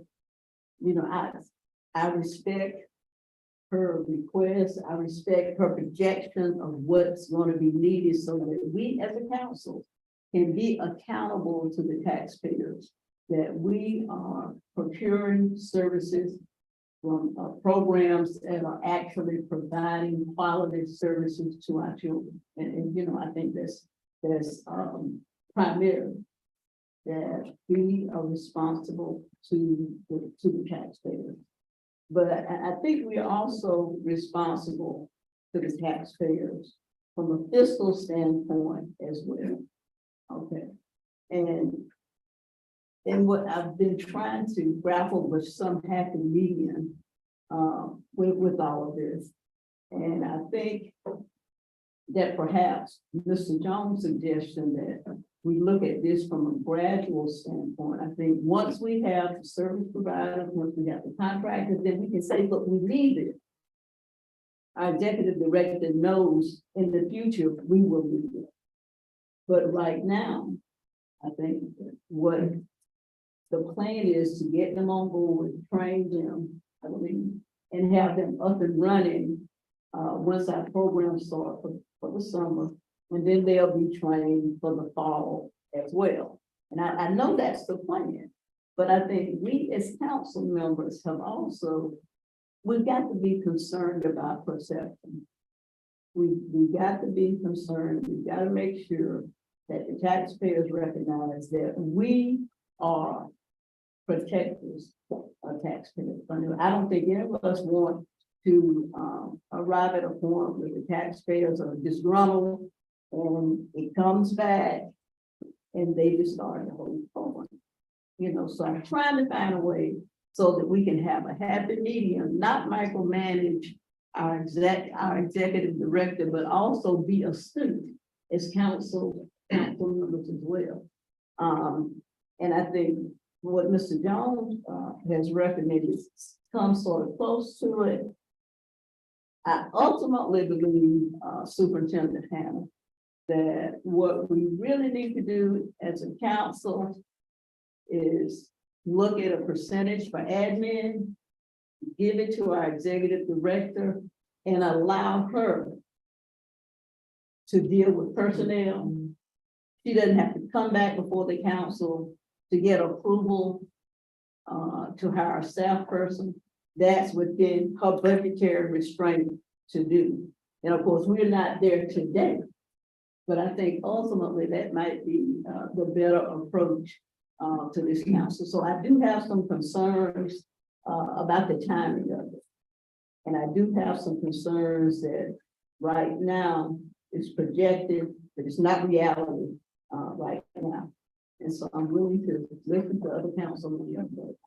Thank you, Ms. Cummings. I know we could talk about this all night, but I do want to hear from those that have already raised, and then I will go for a motion or for further discussion. But I think I saw Mr. Mitchell, then I saw Mr. Bryant, then I saw Mr. Hannah, and then I saw Mr. Jones. Thank you, Madam Chair. So I've struggled with this issue, and as a member of the executive committee, Mr. Watson and our chair know that, and they were very respectful of sort of my struggle. I struggle, Commissioner Cummings, some of your words. I don't know whether you know it or not, but they always resonate with me. And some of the words you talked about today of a fiscal accountability, I have been personally struggling with. Our finance committee meeting got canceled, not because we as the chair canceled it, but it got canceled at the last minute. And I wanted to bring up some of the issues in the finance committee, and I'm in a weird sort of way. At first I was a little upset, but I got canceled because as the chair, it's me who cancels it. But then I thought, you know what? There's always a reason. And so as I have been struggling with many different issues, not the least of which is the staffing recommendation. I woke up this morning and I thought of this old Greek proverb, and I wrote it down because I always mess it up. But it's a society grows great when old men plant trees whose shade they know they shall never sit in. Yesterday was my 60th birthday. I don't know what qualifies as old, but I think 60 is old. You know, I'm sure people are like, oh, it's the new 40. I'd like to think that, but it's not. This old man wants to plant a seed for a tree that will produce shade that I will never sit in. And that means at times I'm gonna have to, bite my tongue and say, what's the best thing that you can do for an organization that you believe in? And I believe in this organization. I don't believe that I don't believe that anyone has malintent. I don't think anyone in this community, whether they've been writing letters or calling in support or against certain funding, are against kids. And so as a new old man, see, last year I wasn't old, at 59, and I told my kids, in my 50s, I'm 50. So it's 51, 52, At 60, there's no city. So I'm just old. And so here's where I'm kind of landing. Where I'm landing is, we have a staff of 4 plus 3 contract positions. We have a general counsel, which a regular organization has, whether it's contracted out or internal. We have an accountant. Oftentimes it's in-house, oftentimes it's contracted out, we contracted out. We have a special programs person. Sometimes that can be in-house. Right now, it's contracted out. And I think Holly, as has been mentioned earlier, is doing an incredibly capable job. So I hope she stays on. These 3 other positions. In the executive committee, I'll just start by saying, I don't think we need a community outreach person, because if you think about this, we got 52 applications just for summer. I think the community knows. I don't know about you guys, but the number of emails and phone calls I got, I think they know. In terms of public records requests, we've been in existence for 2 years. We've received 1. All the positions, that one, I've never for 1 second considered that a good use of dollars. The other 2, I've really struggled with. 1, I am completely on board with. And at the executive committee, I suggested this, that we, in trying to find a good recommendation, but we chose not to. We tried to just put the burden back on you all, but was to go with 1 immediately. See how we get going over the next 3 or 4 months as these RFPs come in and we're awarding grant dollars. And then have, Ms. Green come back and say, hey, look, here's where we are, here's the update, and not when you absolutely need it or you're past needing it, but just before.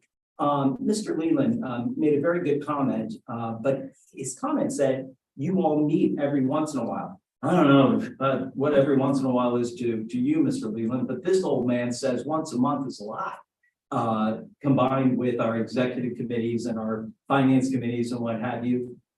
So if it would be, what I would feel comfortable with is immediately today, get on the street a quality assurance person that can work with exactly as Sika has laid out, the immediate programs that are coming forward. And then in the next 3 or 4 months, before it is absolutely positively we're too late.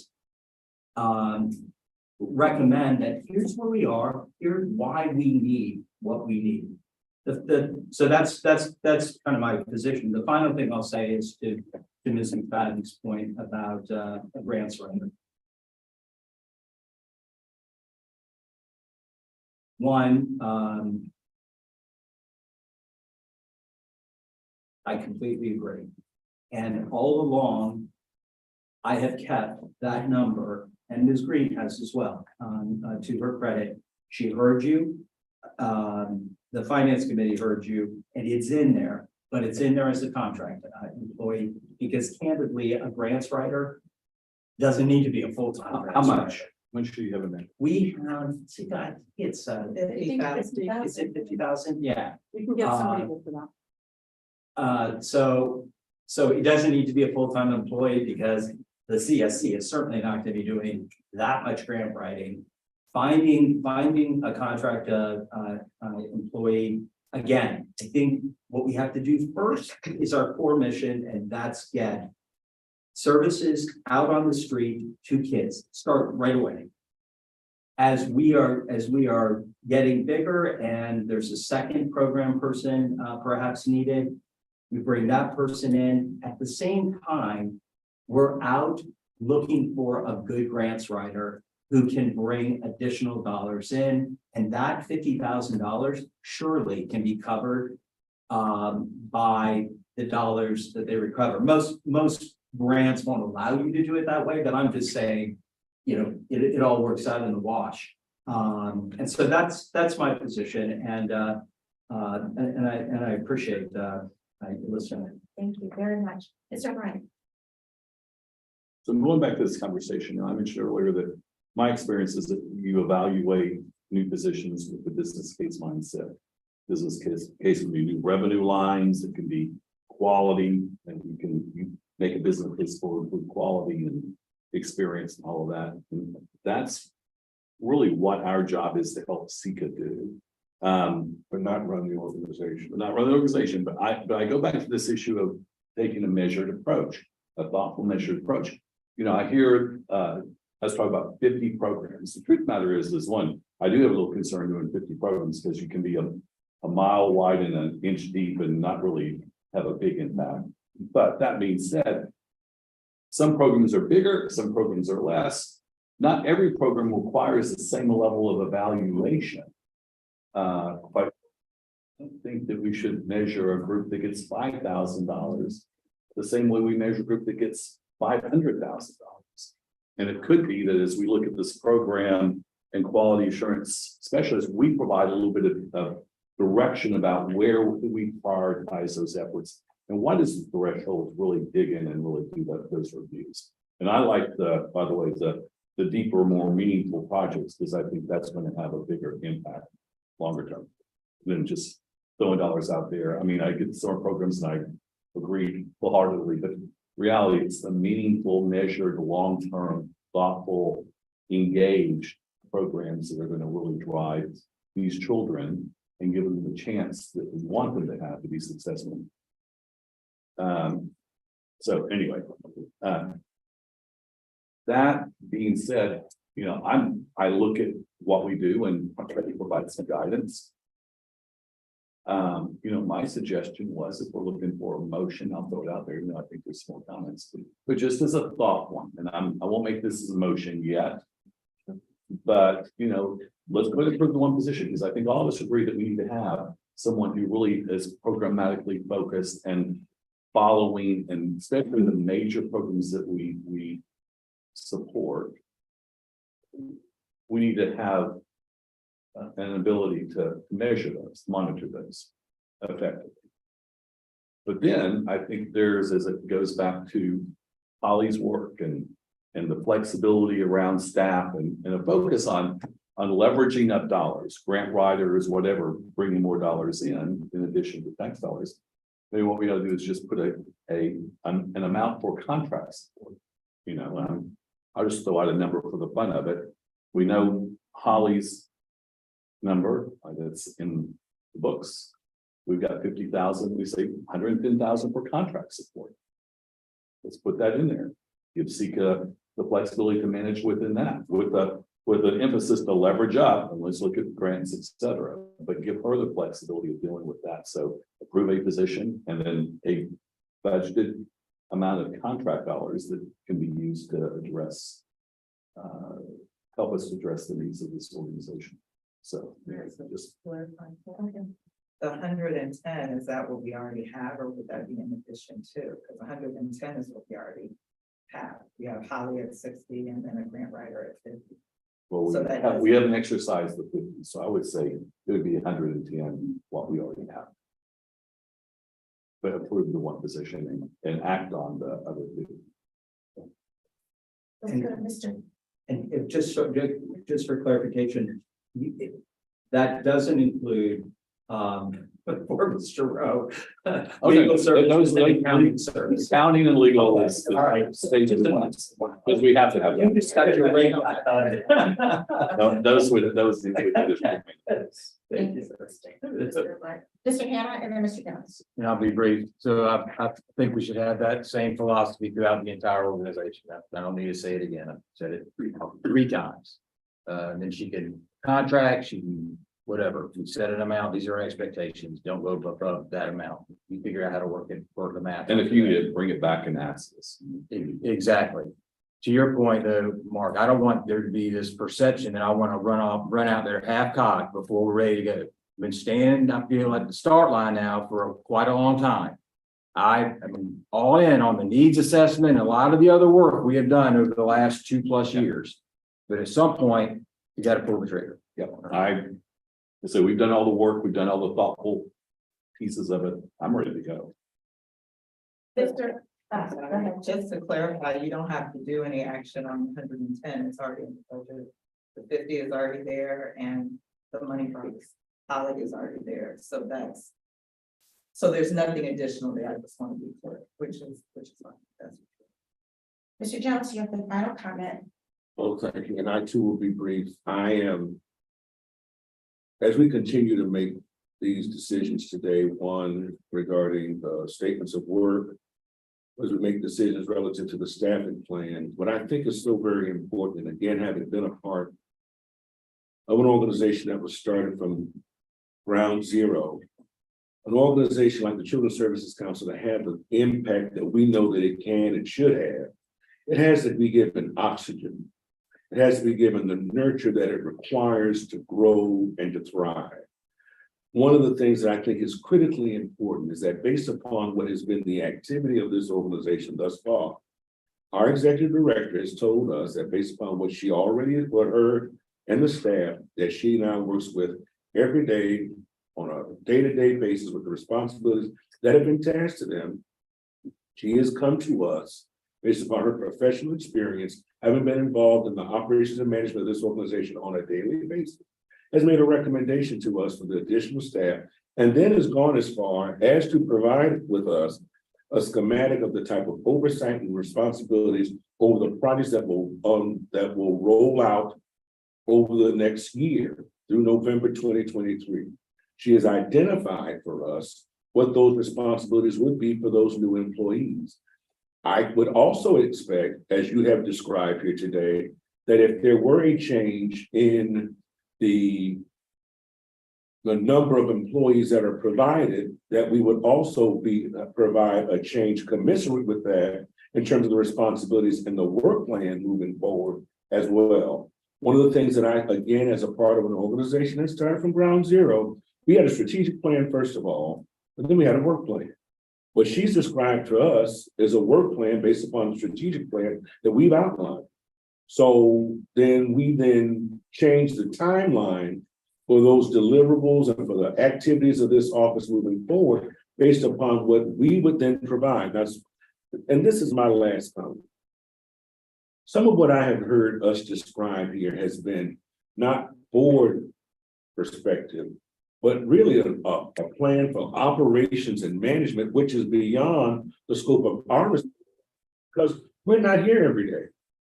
And to decide based upon what we believe would be the way that we would run it compared to what our director is doing every day seems to be an assumption that is not entirely accurate.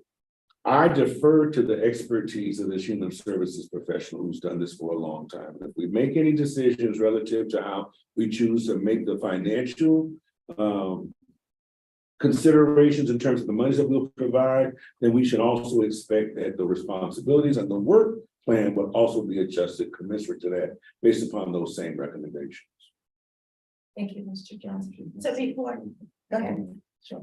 Does it have to be a motion for superintendent Hannah's recommendation to you to fix a particular budget number for her to make future decisions? Does that have to be a? Okay. Can I ask one quick question, Sika?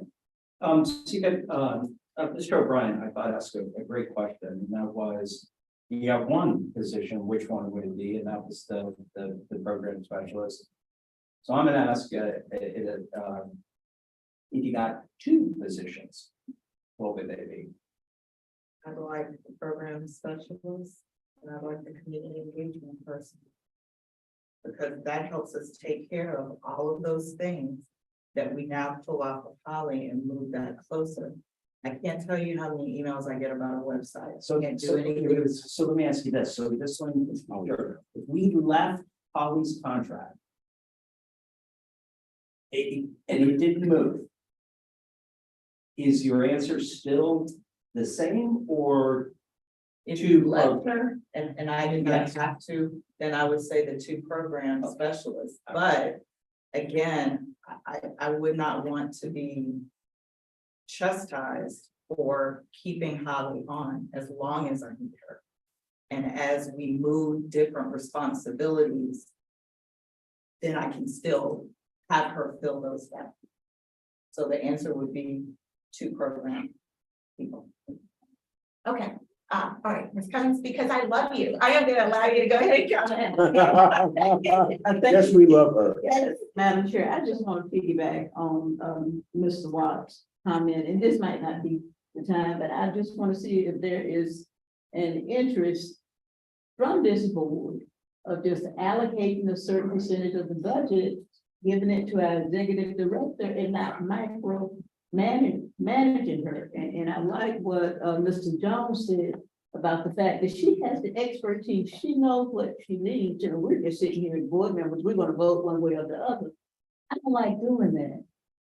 But that is our role of the board, though. We're. No, but from a programmatic standpoint, it's a little different, I think. I think it's a little different. She knows what she needs. I think we said policy. I agree with that.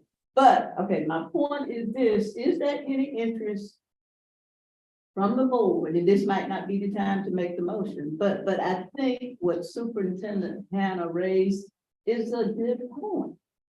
We have sat here, what, hour, 2 hours, and it boils down, and I recognize, Mr. Bryant, that we have a responsibility, but some responsibility, I think, goes to the executive director.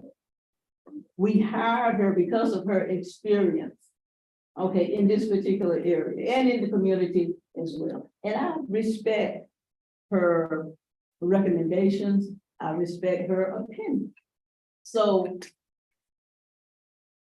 and we got a treasurer here, and I think he raised this before about looking at the overall budget, designating a certain percentage for admin of the budget, and the other would be for program service. And I think she would report to us, but I don't think we would have to sit here and debate her recommendation one way or the other. So is it? Yeah.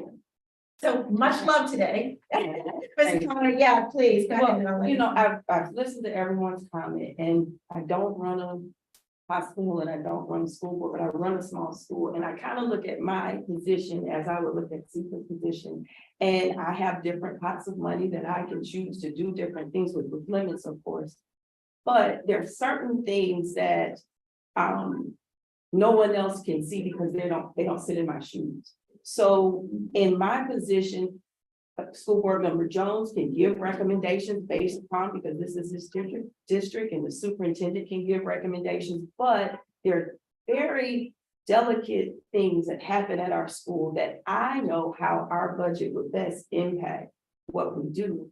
And I say that to say, I agree with different pieces of what everyone's saying, but ultimately at my school, I'm the expert. And a lot of the decisions I make, they're based upon my expertise and my knowledge and being on the field. So my recommendation would be to go along with what the superintendent, not because you're the superintendent, but in the same vein of how I operate, allow me to have a budget so that I can make the choices that need to be made, because I'm the one that does this. That's the last time. Thank you. What would be the budget figure that we would calculate off of? Someone had mentioned, what is that number? Is it 7,000, is it 8,000, is it 10, is it 12? I think we asked that question, or a portion of that question, at the executive committee meeting. And it was my understanding approximately, because I asked you what have other CSCs done? And it's my understanding that about 10%, right, of the total budget. It's hard to extrapolate because they put programming staff in programming. So when they do their percentage, their admin is a true admin, and it's probably close somewhere between 10 and 13, 14, somewhere in there. So whatever the motion is, I would encourage us to put the number in there so that we are at least on the same page as to what percentage of what we're referring to. Before we go to a motion, I do want to comment, and it was difficult for me to not say anything for almost an hour because I have a lot of opinions here. But Mr. Watts and I have had the privilege, along with Mr. Mitchell, of having this conversation for the second time. All right, we've already been through all of this. And I'm still landing where I landed at the end of the last meeting, of the executive council meeting. When I still first looked at Ms. Green's proposal, my first question is, you got to tell me what these people are going to be doing. Because in my mind, I know what I'm expecting these programs people to be doing, but I wanted to make sure that's exactly what she had in her mind, because I needed to understand why you needed X amount of people to do those things. I felt as if she came back with, these are the responsibilities of what these people are gonna be doing, because I have high expectations. I feel as if when we look at the people in the community and we need to be able to tell them, this is how much we spent, this is what we got from this program, these are the outcomes. There's a lot of information that I expect that we're able to provide. And I expect that for these individuals to be able to clearly help us articulate to the community that your monies were well spent and that they were effective programs. And we're going to duplicate these programs. We're getting rid of these programs because they did not work. So I have high expectations of these quality individuals. I also looked at what we have on the pipeline. And when I look at potentially 31 programs before the end of 2023, and when I look at the fact that we have 52 summer programs, I'm expecting about 30 of them, I'm just picking a number, would be funded. I'm expecting them to come back with a lot more information than what we had at the end of this past summer. Because this past summer, it was quick. We didn't have a whole lot of things. We didn't get everything that we wanted. I'm expecting a higher level of accountability. And at the end of the day, the person I'm going to be looking at, and I think all of us will be looking at, is Ms. Green. And, you know, I'm going to be looking at her because I'm going to be asking her, how was this money spent? How effective was it? What information are we getting out to the community? That's all going to fall on her. And if we're holding her accountable, then she should be able to pick her team. And she should be able to say, this is what I need to be able to give the council what I want. So I feel as if we should give her some leeway, because at the end of the day, we're coming to her, you know, and we're asking her, was this effective? Did we spend our money effectively? So you're accountable for this. And if she's accountable, she should be the one to be able to make that decision. Now, I agree with Mr. Hannah, and I did have this thought at first, but I do think we should give her a budget, and we should say, make this work within, you know, within this budget, but this is the expectation of what we're expecting, and allow her to be able to do that. So I just wanted to make that comment because I did want to clarify where I stood. Personally, I would like to see her have at least 2 quality people, because given what I'm expecting the workload would be, I'm expecting that at a minimum, she's going to need that workload. I was not on board with that community person, and I know Ms. Green's very much, you know, aware of that, until I heard what Mr. Leland said when he made his comments, and he said, the community doesn't know what we're doing. I mean, they don't know what we're doing with these funds. They feel as if we're just giving money to these vendors. I'm sorry, this is my daughter trying to call me. And the way that we can fix that, or at least be able to communicate to the community, is to have a community relations person. And so I do see value in having that person. Now, I also like the idea of just making this contract, because what bothered me was the dollar figure. That number freaked me out when I saw it. And I was like, whoa, that's a whole lot of money. We're going to get a whole lot of snack. And if we can allow her to finagle that such that she can get what she needs, using contracts with a lot of the overhead, I think that would be an appropriate way of giving her what she needs and keeping the dollars down. So those are my thoughts, those are my comments. And with that, I am willing to entertain a motion. Madam Chair, I'm gonna make a motion. It might be a little confusing, but it's kind of a hybrid motion. I would like to move that we approve today the one quality position, with the second portion of the motion being in the spirit of Mr. Hannah's comments, that we go ahead and let CEQA advertise immediately a quality assurance person, then have the finance committee, when they meet, come back with what is a recommended number. So we're going to build in 1 extra FTE. So it'll be a full-time position. So we'll go from 4 to 5 with a contract poly, a contract for legal, and a contract for accounting with the potential for a contract for, Grant for writing. grants. And look at whatever that number is, like total up everything, and take Sika's, two positions, those two other positions, and kind of play with the numbers so that you all have something to look at. I mean, Mr. Hannah, I don't have an issue with your thought at all. I think it's kind of a good thought. It gives Sika one more position immediately, and then it is building a flexible, a flexible system under which she can work. I'll second the motion.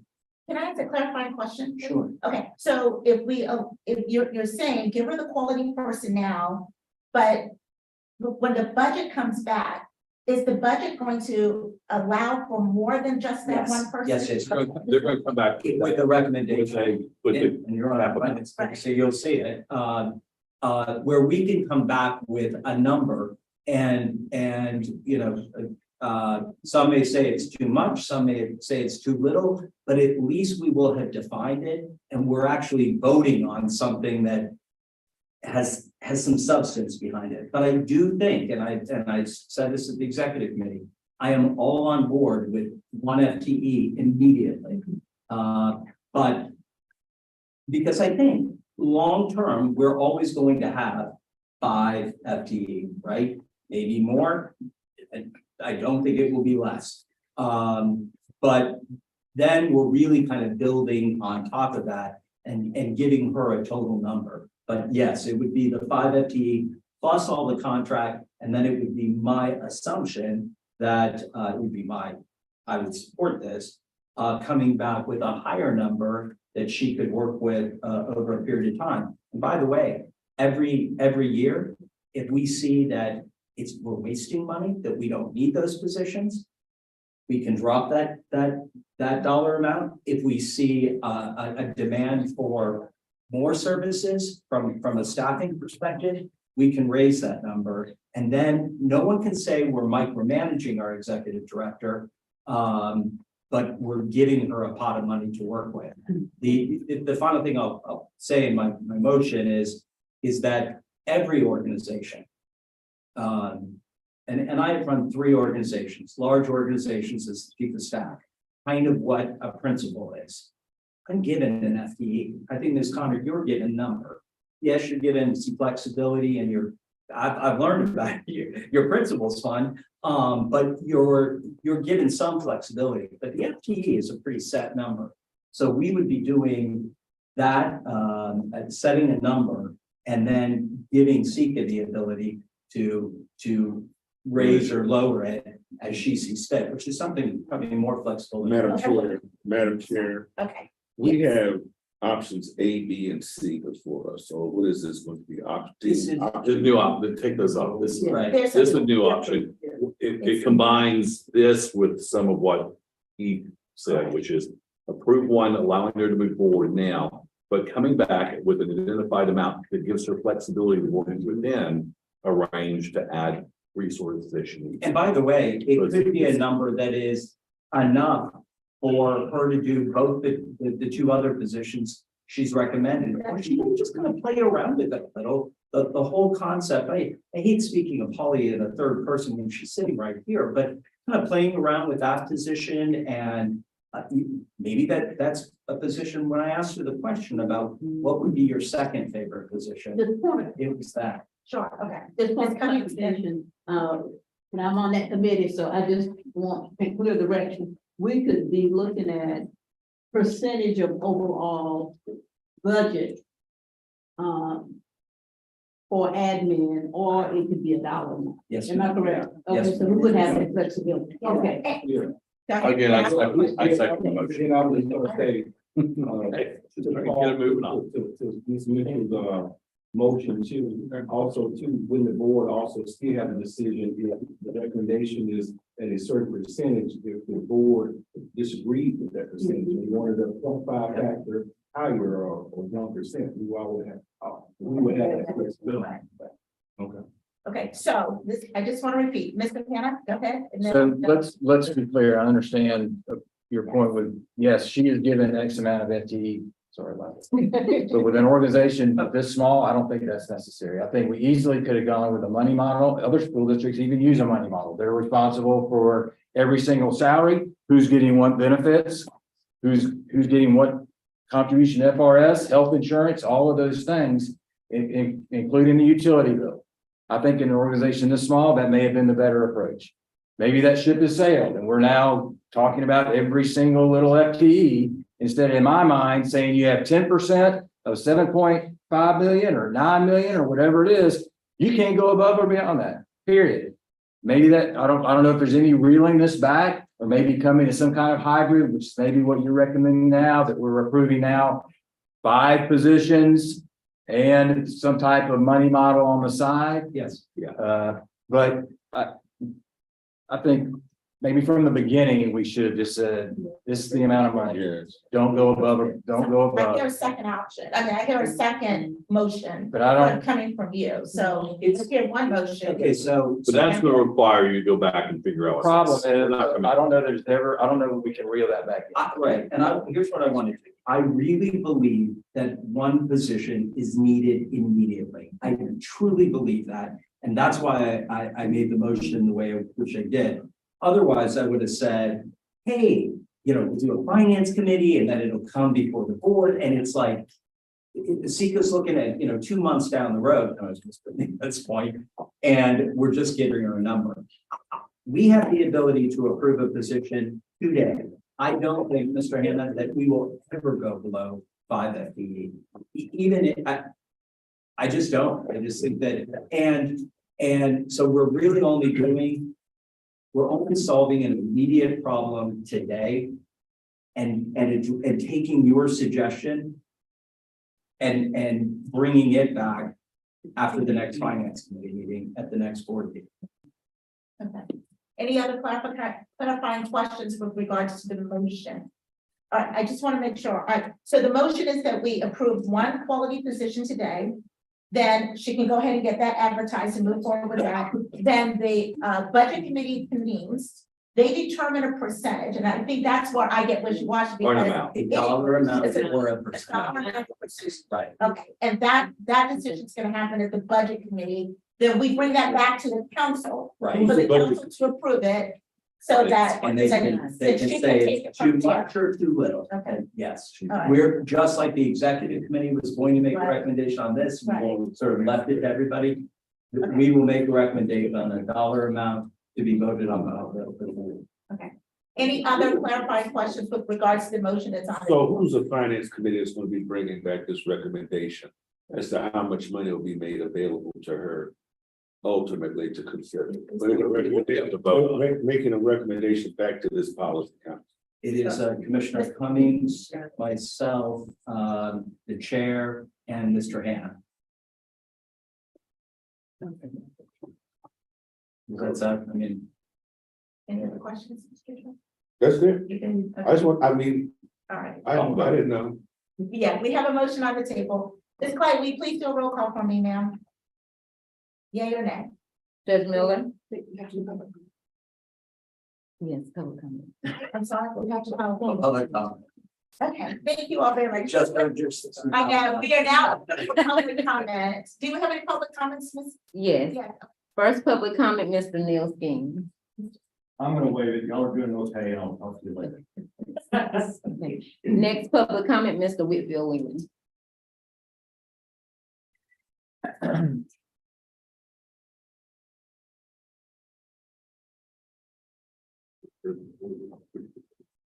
Yeah, it's 6 o'clock. And what I heard in here, baffled, because y'all are asking, y'all are saying it's a need, but y'all ain't funding the need. I don't agree with him all the time, but Rocky Hannah made the best decision that we should do today. One position ain't gonna do it. Y'all got 50 applicants funding summer program, but you also trying to add 30 some more in the time frame. How's one position? This is my thing, and I said this to a couple board members. Put a cap on, give us some money. Y'all, what y'all doing is what we call in management, micromanagement. That's what y'all doing. And that's, boards ain't supposed to set up like that. And at the end of the day, as much as y'all say that Ms. Green has the answer to it, it's y'all that the community is looking at. They ain't mad with her. It's y'all that they have a problem with, because we ain't moving. Y'all ain't really moving. Y'all want to go back and send this back, give her one position, then come back with a number. When? 30 days from now? And guess what? We done ran so many RFPs, they still got to put the grants, what the grants that they got now, evaluate them, send them through a process, and bring them back to y'all so y'all can approve them when? And next month? Like, are y'all serious? That's my question. Y'all asking them 5 people, 6 people, 7 people to pull a miracle. Like, it don't work like that. It don't work like that down at the bottom. It don't. And Ms. Green, you've done a hell of a job thus far. I appreciate it. But y'all got to give us some grace. She can't run, she can't, nobody, even at me being a general manager, I cannot run my store every time I got to call my supervisor. Hey, can I spend this? Hey, can I do this? Hey, can I do that? No, they give me a set budget and I stay within it. If I have to go over, then I come talk to me. But I just don't, I feel like y'all have to give, if y'all expect a higher expectation out of her, everything she asked y'all, until she proven that it's not a need, y'all supposed to support her. Thank you, Mr. Leland. I appreciate that. Do we have any other? Question before. Can I ask you a question, Paul? What would be the difference between option B and what you're proposing? Because you go back and consider what that next position, what the percentage would be. Why could we not just go with option B? Because it's somewhat similar. Well, it is somewhat similar, but what I was trying to do was take, and because I think Mr. Hannah's position is a good position, and that is give Sika the flexibility to come up with a number, but I don't think we're ready for that number. Again, we didn't have a finance committee. I can't even tell you. Like, I want to be able to have a number that we're voting on and there's a rationale behind it. I don't want to leave this meeting though, without approving a position. And I think that's why I made the motion the way I did it. Otherwise, I would have just said, Mr. Hannah's point is a good point and let's go forward. And I calculated in my mind, long-term, 5 FTE, yes. I think at 5 FTE will always be part of the Children's Services Council, and that's why I felt comfortable with that. Any other questions? Did we have any other public comments? Yes. Okay, all right, thank you. Please, who's that? Our next public comment, Mayor Pro Tem Diane Williams Scott.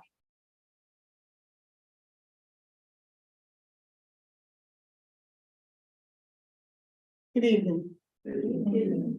Let me say, first of all, I'm not here in my role as Mayor Pro Tem. I'm here as a taxpayer. But I'm also here as an experienced person in this community. Many years on the ground with no money, trying to help children. And I'm sitting here tonight and I'm listening. And I invited Ms. Green. Here in this room, sometimes she's Ms. Green, sometimes she's Sika. I think we need to make sure that she gets the respect that she needs for what she's doing. She's Ms. Green. Because some people miss this and miss that. She's Ms. Green. So I invited her last night to the city commission meeting to update us on what's going on with the Children's Services Council. I've seen her at least twice in the past 2 weeks because she's working on another project with us to help make sure that this summer we're able to let parents know where they can get help for their children this summer. Ms. Green is on the scene. Now, she didn't have time to sit around and evaluate grants, applications, RFPs, because she is the face of the Children's Services Council. Ms. Green is a human being. She is tired. I know she's tired. I'm tired for her. And what she has done here tonight is that she's asked for help. Now, I know many of us are managers and in management positions. But there are three things I learned in management school that you have to give to folks who you expect to do things. Authority, responsibility, and accountability. Does she have the authority to do what she needs to do? I don't know. This is my first meeting. This first meeting, she absolutely has the responsibility because you all have high expectations of her. Okay? But then hold her accountable. She's telling you what she needs to do her job. Give her, empower her. For her to do her job. Get out of her way. And evaluate her. If she doesn't get the job done after she's asked for the resources, you, the board, have the authority to evaluate her and to do something about it. But when you tie one hand behind her back, who's responsible then? And I'll tell you what the community sees. I am on the ground. The community sees Ms. Green all over the place. They may be emailing y'all, but they're not seeing you because if they see you, they don't see you as a group. They see you as individuals and they don't know whether you're on the Children's Services Council or not, unless they go looking for you to determine that. So, Mr. Hanna, Ms. Palmer, what's the teacher-student ratio in this school? In our school, we have, am I allowed to? Yes. We have 415 kids today, and between kindergarten and third grade, in each of those classes, we have about 18 students. In fourth and fifth grade, we have anywhere from 22 to 23 students in each of our classes. For each teacher. How many kids are there in this county? 32,000. What's the No, ratio? sorry, that's 32,000 in public schools. I think. Well, we'll take that. What's the ratio for her staff to these 32,000 kids that we're trying to provide services for? Even with all of you in this room, you couldn't service 32,000 kids. So I encourage you to think about that. What is the quality of the service that you want to provide? Because the quality of the service you want to provide will be the quality that you put on the ground to provide that service. But if you're wearing your staff out, people are gonna be sick, they're not gonna be able to come. They have families, their kids are gonna be sick because they're not home with them. They're not able to do things that they need to do with their families. So think about that. The net is that we need to see marked improvement in our children.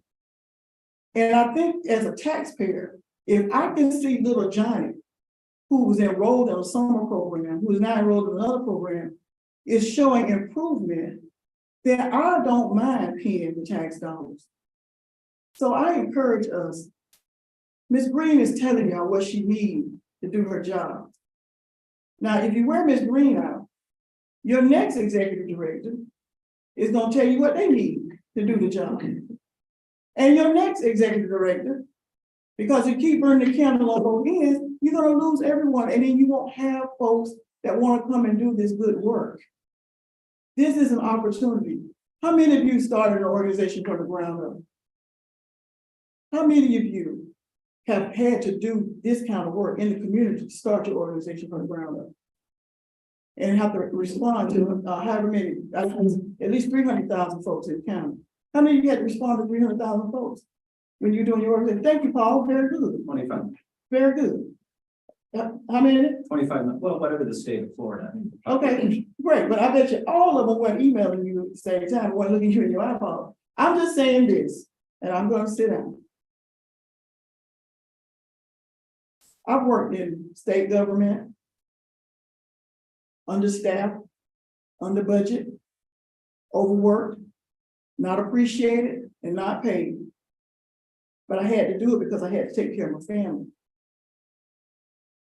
Think about that. What does Ms. Green and her staff, when do they go home? And how much of them go home? Get her the help she needs. If she doesn't do what she says she will do with this help, you all have the authority to take it back. Thank you. Thank you so very much, Ms. Potts. I appreciate that. Do we have any other public comments? There's no more public comment. No additional public comments at this time. Okay, everybody, it's time for us to vote. The motion that is on the table is to approve one quality person right now and then allow the executive committee to go back. And to, the finance committee, I apologize, to go back and to identify a dollar amount, whether it's a dollar percentage, that comes back to the council at the next meeting, and then once that is approved, that's the budget that's given to Ms. Clay. So that's what we're voting on right now. Ms. Clay, would you please take roll? Yes. Judge Miller, Yes. Mr. O'Brien, Yes. Ms. McFadden, Yes. Mr. Jones, No. Mr. Hannah, Yes. Commissioner Cummings, Yes. Ms. Connor, Yes. Mr. Mitchell, Yes. Mr. Watt, Yes. Dr. Glenn. Yes. All right, so the motion passes. All right, so as of right now, Ms. Green, you get one quality person. The budget committee will go back and come back with a dollar amount in which you can use at your discretion to get what you need for. Okay, all right. Ms. Clay, just, so we've got it on the record, do you know when the next finance committee meeting is? Yes, it is going to be Monday, April 3rd. So April 3rd, anyone in this room or online that's interested in following it. And it is myself, the chair, Commissioner Cummings, and Mr. Hannah. All right, thank you all very much for that lively conversation. All right, it is now, I don't even know where we are on the agenda. I went for a second. Program Services Committee, okay, so it is. Yeah, Program Services Committee. So we have pulled out the scope of work from the consent agenda. So with that, Mr. Jones, I'm going to turn it over to you. I'm going to ask you to please provide an overview as to where the Program Services Committee is with the statements of work for family support.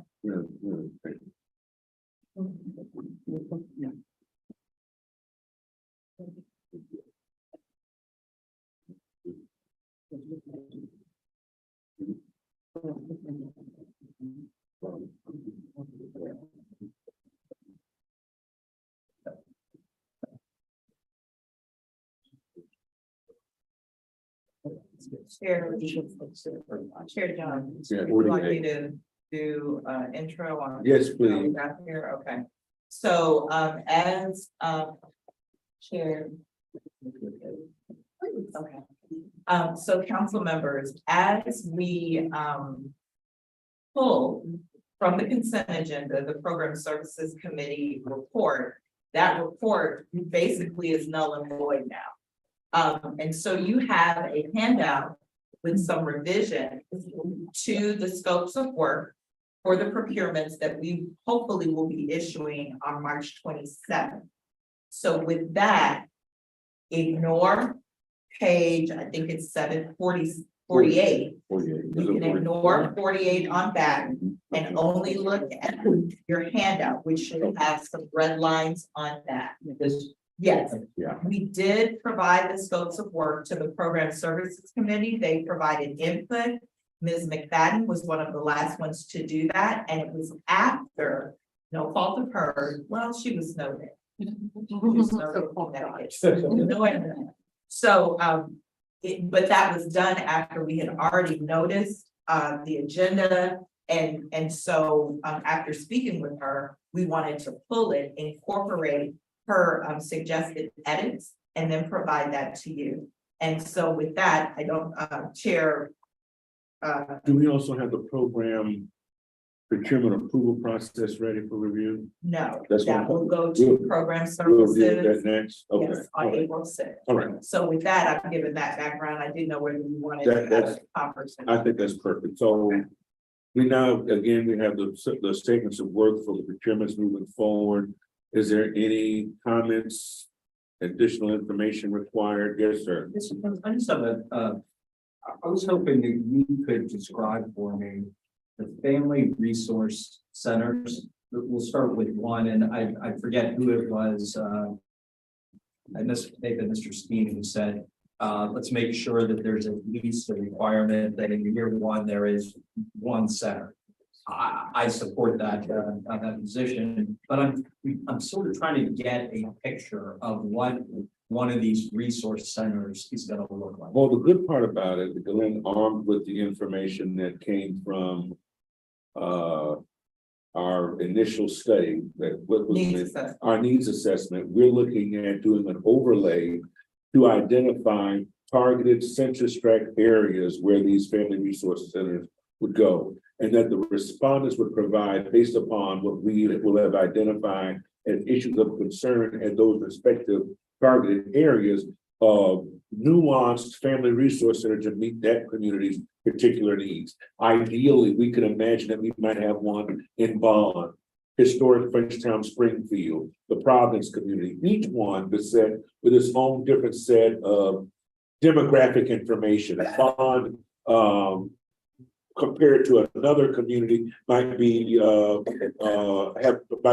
the throes of a food desert, compared to another community that might have issues with healthcare or might have an issue of drug issues. But based upon each one of those respective areas, we would hope that the respondents would come back to partner with anchor institutions in those communities to create these family resource centers to provide that type of full family support.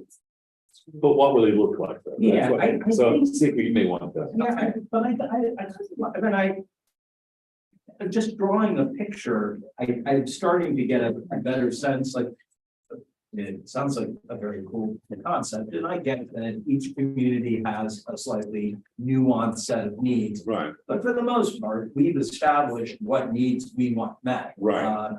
So I would walk in, I live in, let's say, the Bond community.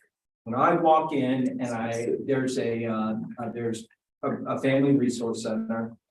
And there's someone running it that has partnered with entities in and around that are currently servicing Bond. And I walk in and I say, I've got a need for X food. They're like, oh, perfect, because we got this provider right here that is that can help you with a 72-hour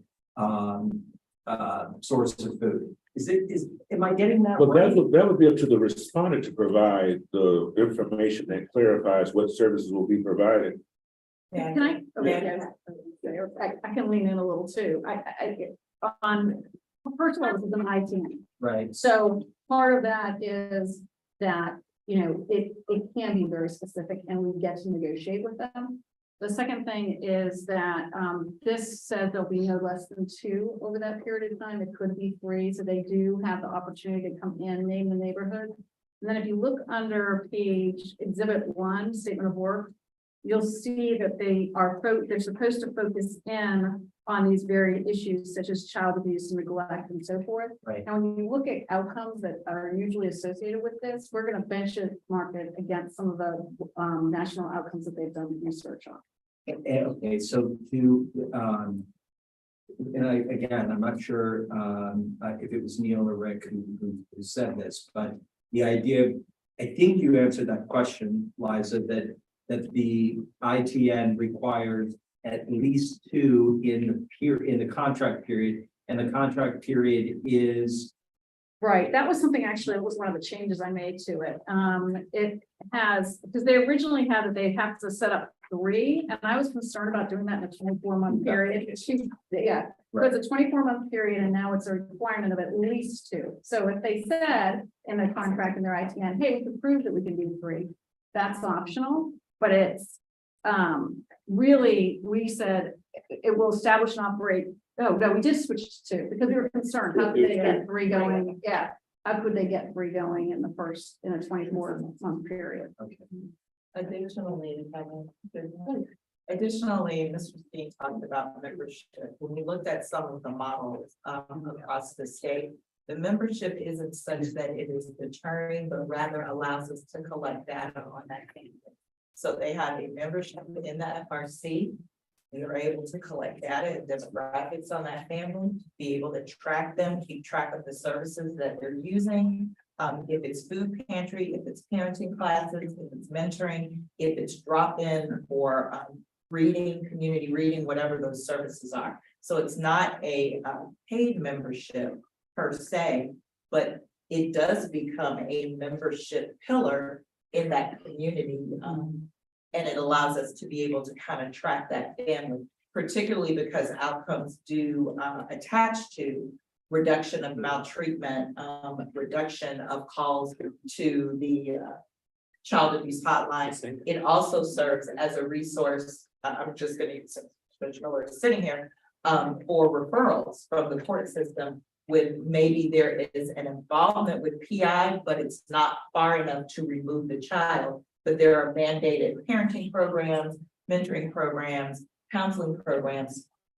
That can serve as a hub for that as well. So what we see is that some of the mentoring and family strengthening programs could be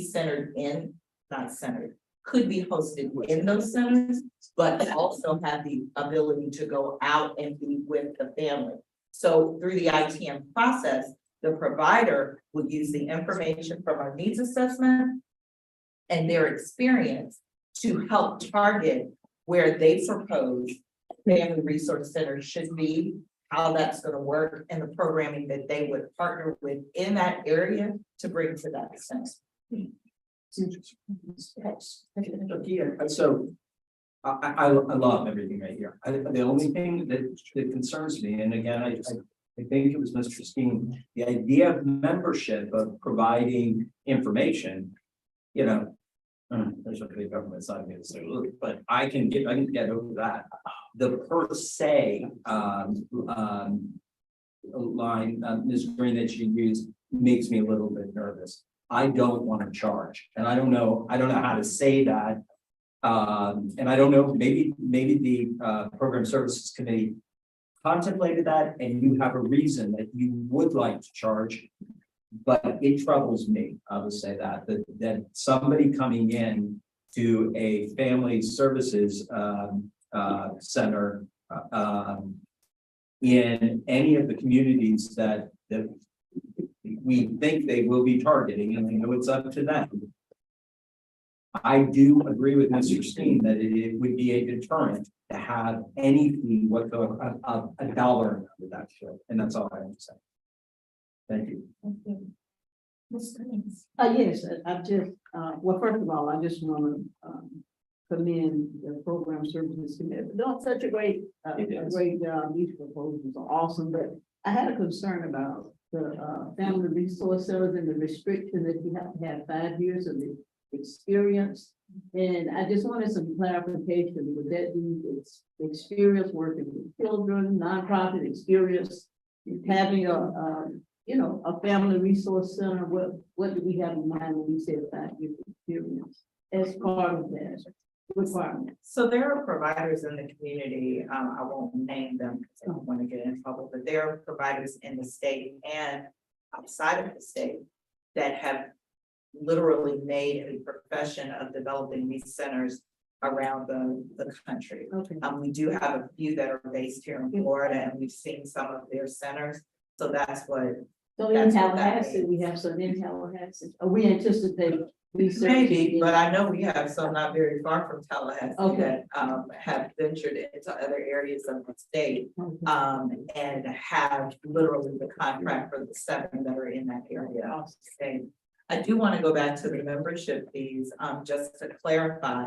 So we say in here that membership should be offered free of charge or at very low cost. If the respondents come back and say there is a cost we want to charge, they have to detail what that cost is and what it covers, and it goes into the scoring criteria. So the initial statement is that they would be free of charge. The centers that we've seen in Hillsborough County, it's free of charge. And they actually ended up having users of the centers become employees of the centers. So it actually became a hub, or has become a hub that infuses economic stability and vitality into the neighborhoods in which they were developed. So they'll get points if they don't. Yeah, so they'll get points if they don't have an assessment for participants. In the rating criteria. Yes. No, this is just a statement. They'll get points, so there's no points. But in the final analysis, once they establish the family resource centers, we don't anticipate any cost to participate, right? We won't allow it, right? Okay. I just And, wanted- then it also goes to partnership, for example. If there is a program that has so I'll use the summer programming as a perfect example. So with. Oh, Yeah. I got it. Oh, okay. Oh, okay.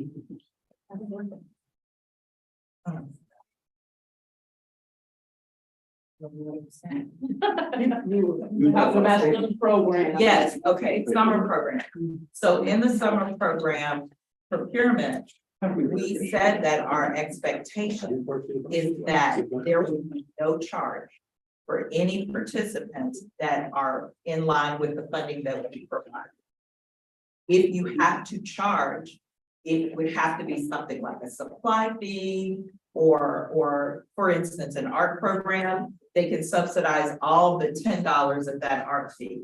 You have to tell us what that $10 is and why it is.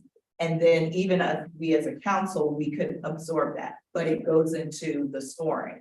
By and large, we do not expect that you are going to use our money and then charge participants, and that's clearly stated in the RFP. So this is kind of in line with that.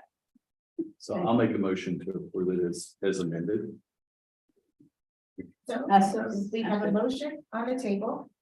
I was gonna say, she's. Very good. Okay, all right, so we have a motion to approve all of the statements of work. Okay, and then we have a second on the table, so thank you all so very much. Any other questions or discussion? Yes, ma'am. If I may offer this, because I know we're gonna come back from program services. And I think this will help to inform us in our work moving forward. Is there an appetite from this board to review the statements of work for all the RFPs going forward? Or will we, based upon the decision that we will make to identify the lineup of the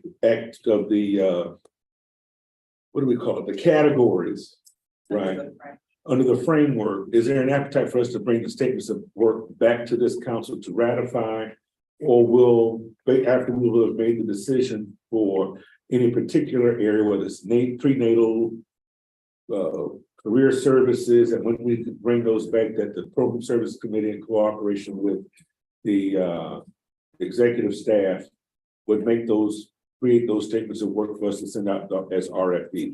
I apologize. Do you mind if we finish voting on approving the Oh, I thought- statements of work? Oh, I thought We have a motion, no, we haven't voted yet, so we have a motion and a I second. apologize. No worries, and then if you don't mind, I would Okay. like to bring this back, Okay, up. I'm All right. I apologize. Fast food, so we all can. Yeah, all right, so we have a motion on the table to Yeah. approve the amended scope of work as we discussed.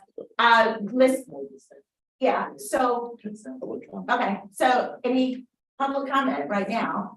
There's no public comment. No public comment, all right, perfect, thank you very much. All right, let's just do a quick roll call, sorry.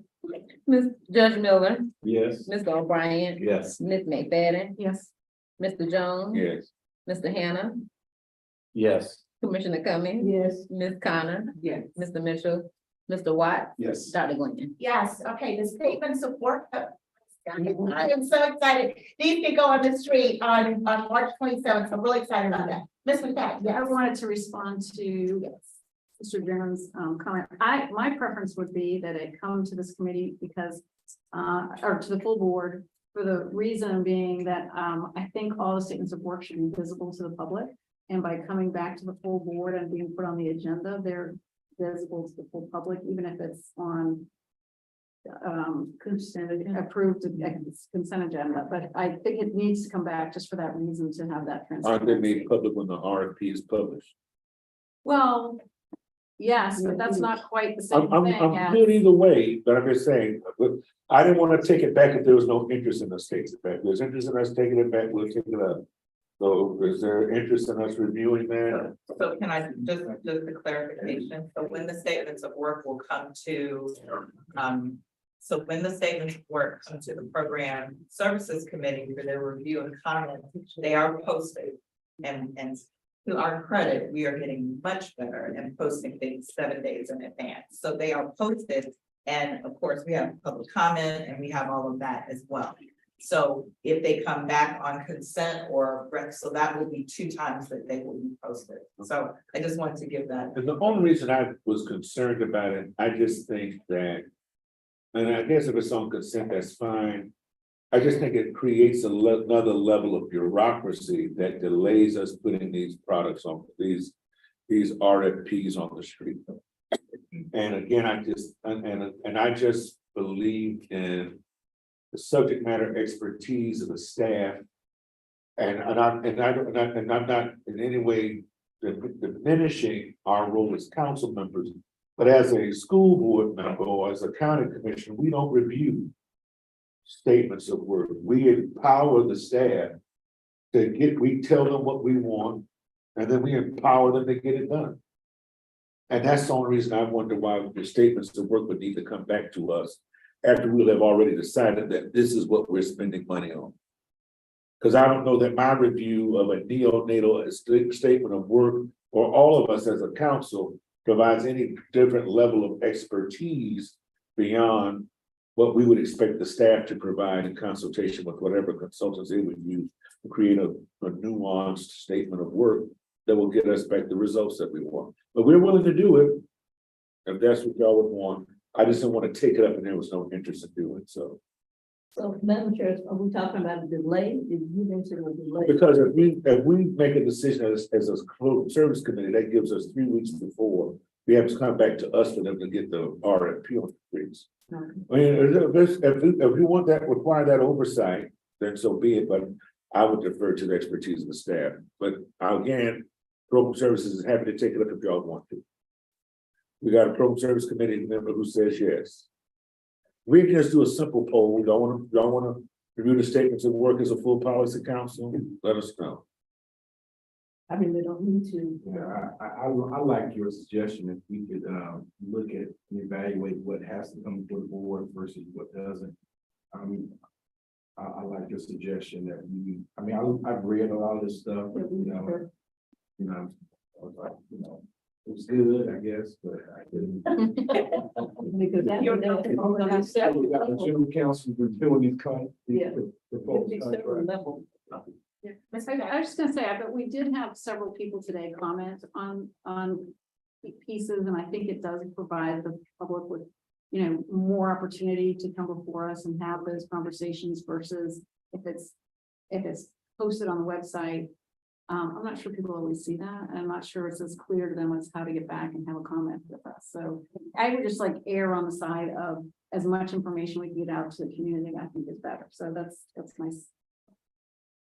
Mr. Jones, are you comfortable just having this discussion one more time here in the Program Services Committee meeting, just to make sure that committee can come to a consensus on that process? Sure. Okay. I'm willing to defer to the preferences of my colleagues. Thank you. Thank you very much. All right. Thank you so much. I just don't like to be woefully laborious. I know. And I appreciate your efforts to streamline everything that we do. So thanks for that. I know. I appreciate that. That's why we're going to a consent agenda for that same reason. Absolutely. Okay, so I'm excited that we did pass the motion for the family support services, at least that's checked. That can move forward. Moving forward on our agenda, it is now time for any open board discussions, any other items that any of the council members would like to bring forward at this time. Mr. Hannah. Briefly, just so we're clear. Although it's not exactly like we wanted, I think we did the right thing by approving the immediate position. I still stand by my earlier comments.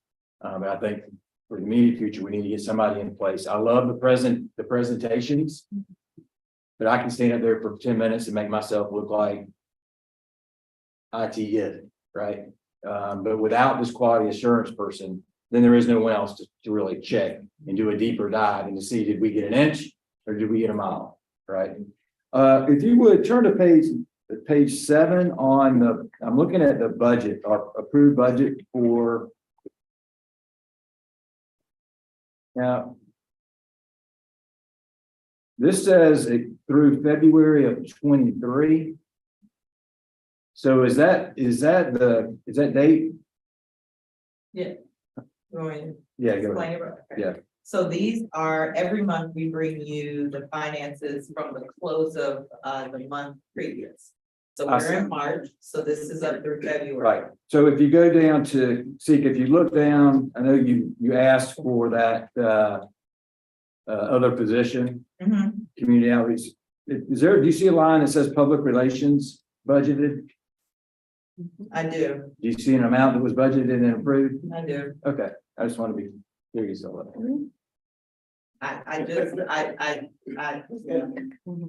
I'm good. No, I just wanted to, well, I wanted to be clear that there's a $50,000 line item for public relations, right? Okay, all right, in the But it current, was directly, not but. So that public relations was, supposed to be directly related to programming only, not necessarily to the whole commission. And, you know, I purposely didn't, Please, go ahead. I purposely didn't kind of go into my thought process, but since I have a few minutes, if you all will indulge me. I'm definitely a seasoned communications professional. That's what I did for 27 years. But I got out of it for a reason, because I felt like my new calling, my heart was not only in human services, but in developing leaders. And that's kind of how I see my position, not about, yes, leading this organization at your direction, but also developing leaders as well. I don't want to write press releases. I don't. I don't think that's the best use of my time. I don't want to manage the press on a daily basis. I do feel like we have a great story to tell. I just don't feel like we have the staff to tell it. So that money was specifically for programming, so it was not related to the entire council itself. That being said, when we go back to finance and budget, we'll look at that and look at the grant writer for sure and see if maybe we can do something different. We have a good story to tell, irrespective of what anybody saw in the paper or what they think. We have a good story to tell. We have not mismanaged any money. We are not over budget. Our finance and spending is not out of control. If you look at the finances, we have two areas that are over. And the reason they're over is because we didn't spend money on furniture last year like we thought, because we didn't get it in the building until December. So we wouldn't have bought money before September 30th and bought furniture. So that's the first thing. And then the second thing is we have money that was misclassified. So it should have been down in programming and financial software, but it was put in dues and subscriptions. So I did want to kind of go on the record to say that. so I didn't realize all the parameters that were tied around that line, that budget item. You know, I think maybe there's a way to accomplish some of the things you want to get done. And just let me say, someone that's been in my role for the last 6 years, you develop thick skin over time, but you also realize when someone says they're burning up my phone. 3 phone calls is not burning up my phone. A zing in the newspaper is not blowing the community up. If there's 10% on one side making a lot of noise, and 10% on the other side making a lot of noise, and 80% in the middle, they aren't. So just keep all that in perspective, sweetie. You can't, like I said, my mama, don't read the zings, don't read Tallahassee reports, don't turn on Preston Scott, right? Just don't do it. Because there's haters out there, and the haters are gonna hate. Just stay focused on our mission. Very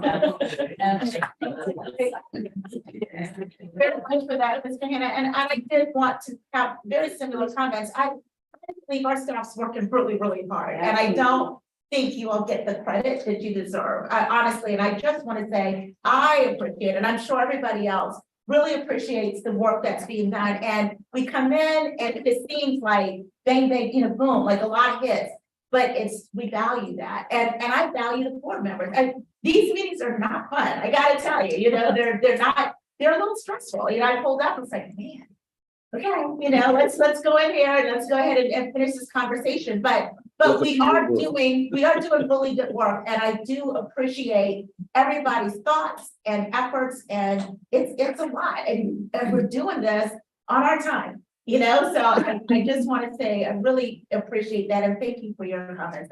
I thought those were very well deserved. Any other comments from any other staff members before we go into our special presentation?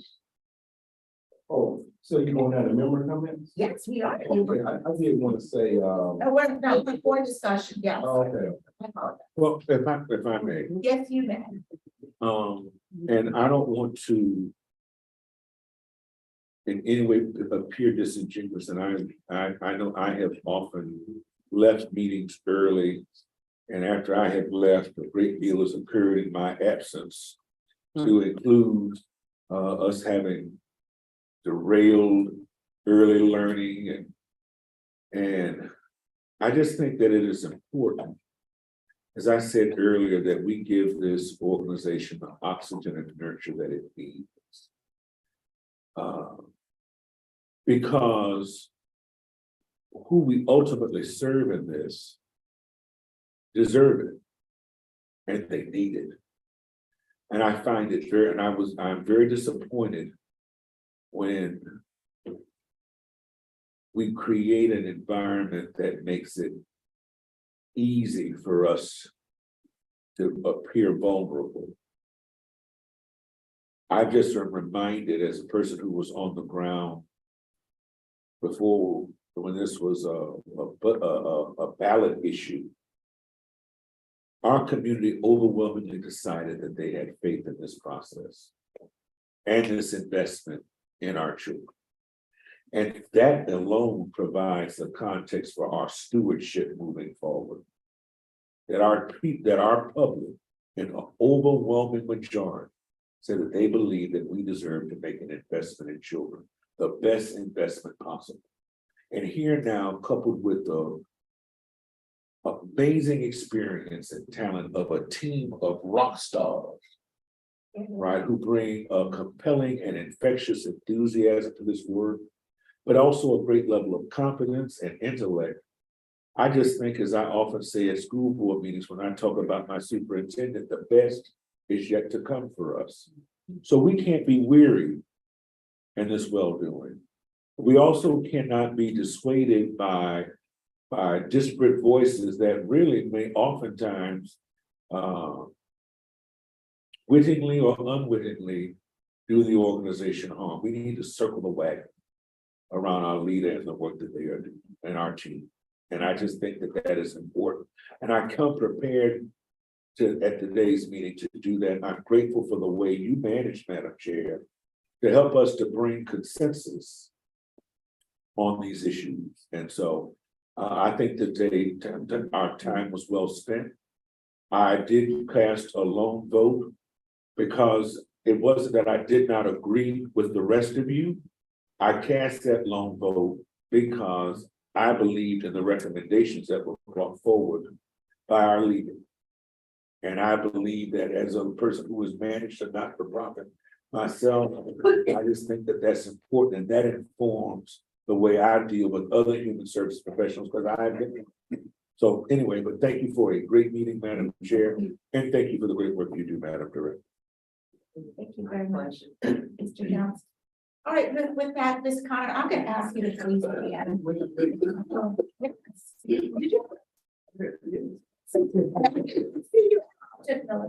well, you overlook me. First of all, I just want to say that we're gonna miss Principal Connor here.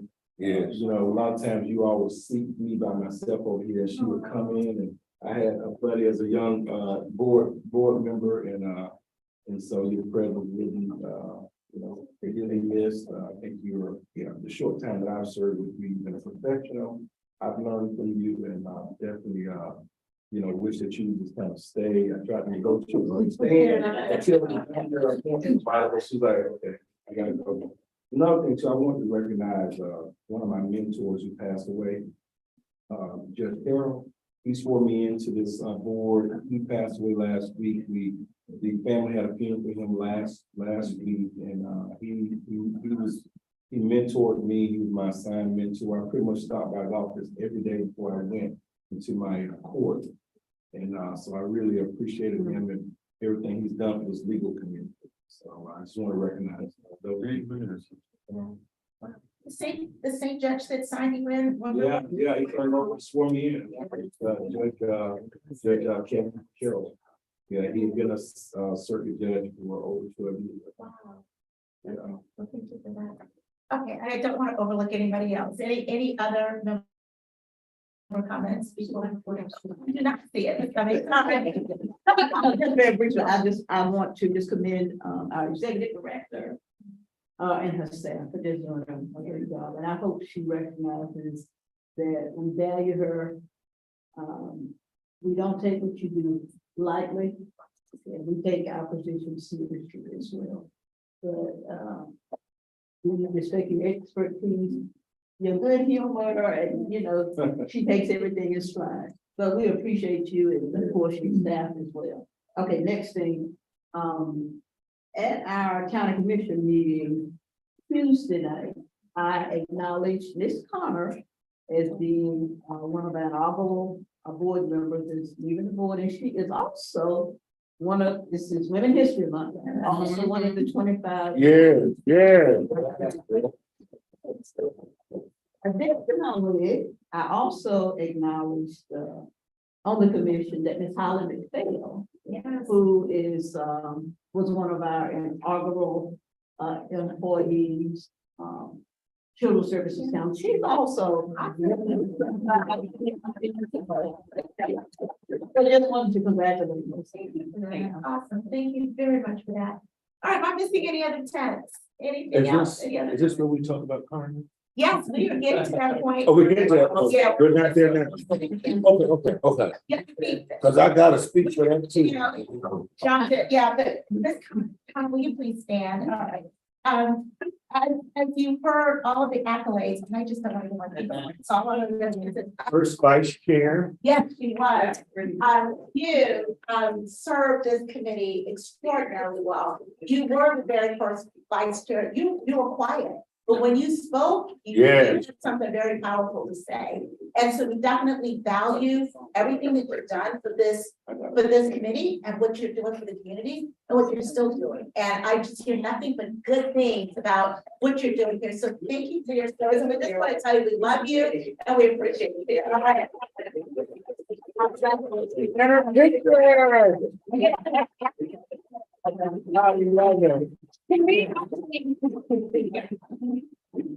Right there, in that overview. The three of them, and then let's get the whole council. If you know that, just make sure they can stay. No. Have you preview, take two drawings up that way. Thank you. Y'all get in there first. And then. Oh, she's got the arm. Yes, she does. 1, 2, 3. I think you need to get in there. Huh? You need to get in. Very. It is next. The screen is on. Sorry,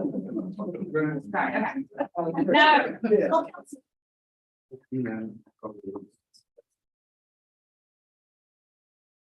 Okay, I'm gonna have one step closer to me, everybody, one step closer to me. There we go. Now we're going to, all right. No, you're good. Everyone up here. You got me? Oh, yeah. I got it. Make sure you gotta do story mode. Hold on. Sorry. Everybody don't leave because we still have to close the meeting out. Okay, oh yeah, this is like all being published on the video. Oh my God. Right. Yeah, thank you. Thank you all very much.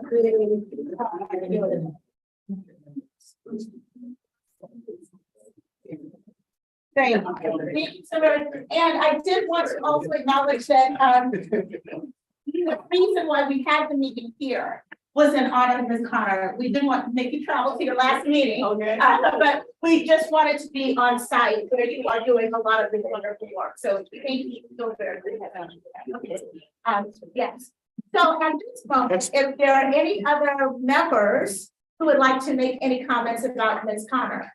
If I may. Mr. Jones. Yes. If I may start, Mrs. Connor will tell you that it was at my behest and my strong encouragement that she made application for the Children's Services Council.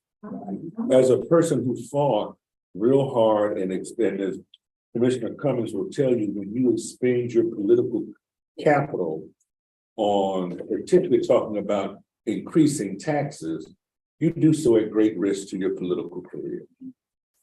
But I believed in the Children's Services Council so much that once it passed, I never saw myself as being a member, because I readily, the superintendent will tell you, deferred to my colleague, school board member Strickland Smith, because she had done all the groundwork with the superintendent in advance of the creation of the council. And although I didn't think that I would serve, because I thought that she should be able to be the first one appointed, I did know that it was important that this council be informed by compelling voices who knew the needs of children. And so I asked Ms. Connor, as principal in my district, who I knew was doing that common thing uncommonly well. I knew that her voice would have helped to inform the trajectory as well as the impact that this council would have. Imagine my delight that he who shall not be named would appoint her. I was absolutely delighted. And as you have seen these last 2 years that she has been present, her voice, her perspective, her passion and her love for her children, as well as her subject matter expertise, has informed our path moving forward. And your voice, my dear friend, will be missed. Oh, Yes. Thank you very much. Thank you very much. Any other closing comments for Ms. Conrad before we leave? Would you like to say something? Yes, Please. yes. Absolutely. This has been an honor and thank you for pushing me to step outside of my box. I never would have tried that, but I've learned a lot. This is an experience that I didn't know. I knew what it would ultimately be, but that first groundwork was like, oh, I'm learning a lot, but I've made friends. And, and most of all, I feel like my impact of what I do as an educator has been spread to our entire community. And that feels really good. So I feel really good about having been a part of the inaugural group of this. So I feel really special about that. But, you and a couple of others have whispered, oh, just stay on a little longer. And what I've shared is that in this position at this school, in this special place, it takes a level of sacrifice to make it work the way that it works. And the sacrifice comes in the form of time. And our kids, and you've heard me tell this story over and over about the majority of our kids come to our school and they've never been to school when they enter kindergarten. It takes a lot to make up that time. So that time is made up in our after school programming, in our after school tutoring. We have Saturday school, and I shared at our program services meeting, I'm the Saturday school teacher from January to May. I drive the bus to pick up the kids. Wow. I'm the lunch lady sometimes. I'll do this with my assistant principal as well and the other teachers, but whatever I ask my teachers to do, I'm willing to do the same thing. So that level of sacrifice takes a lot of time from my family and my friends, the things that I do, but next to the Lord and my family and friends, this school comes next. And I just want the success of these kids to continue to shine. But in order to do that, I have to give a lot of effort into that. So that's the only reason. That's the only reason. Okay. And one day I feel like with this effort, the school, we're going to continue to increase and we won't have to work as hard because these systems are in place, but it takes time in order for that to happen. And one day I will be able to have extra time to do things like this. But right now, and now that the rules have changed to the game, y'all probably know that story, now that the rules have changed, it's significantly changed. And now our impact and the way we work is very different in order to win at this game. So this is where my heart is, and I've enjoyed every minute of this. And I still have friends connected and all that good stuff. And feel free to call me. And if you need something, I can do that. But I just thank you all and thank you for this opportunity. So thank you all very much. I busted Daryl when he prodded her to do this, and I said, there's only one of her. Karma can't do everything. And being a principal is not an easy job. It's not, especially at a Title I school. Her heart is here. She grew up in the neighborhood right behind the school. We are so blessed and fortunate to have you in this community. I mean, Carmen, and for you then to step up and take additional responsibilities beyond this board, just speaks to the person you are, and why you're one of the 25 women we need to know. All right, I've been trying to keep this secret for the longest, but here's the rock star. And we are so blessed and fortunate.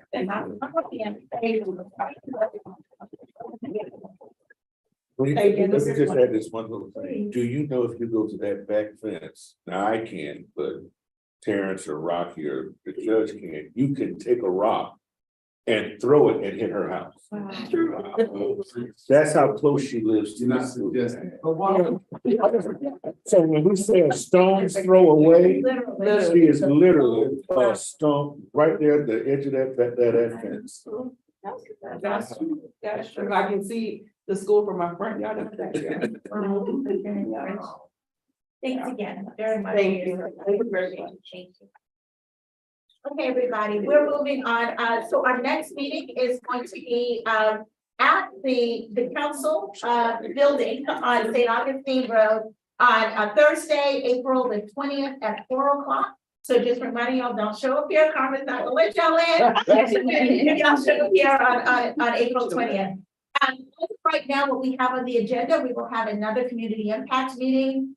We will get to see the strategic framework for high quality learning. We will have the spending plan at that time, and then be able to look at an amended budget. And then we will also have the proposal that's coming back from the finance committee. That's what I was looking for. Thank you. The finance committee around, right? Okay, around the monies for her additional staff. So thank you all very much.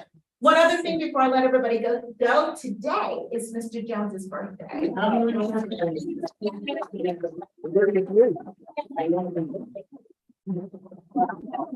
Birthday, all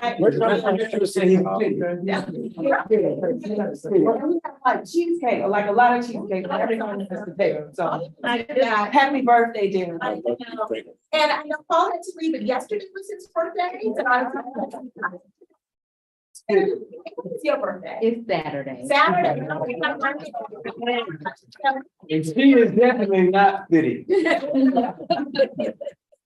But I just wanted to celebrate the wonderful people that make this work feasible. So thanks to all of you and happy birthday. Oh, seriously. Okay, any other member comments before we adjourn? Okay, everybody, it is 6:57 p.m. This meeting is now adjourned. Thank you all.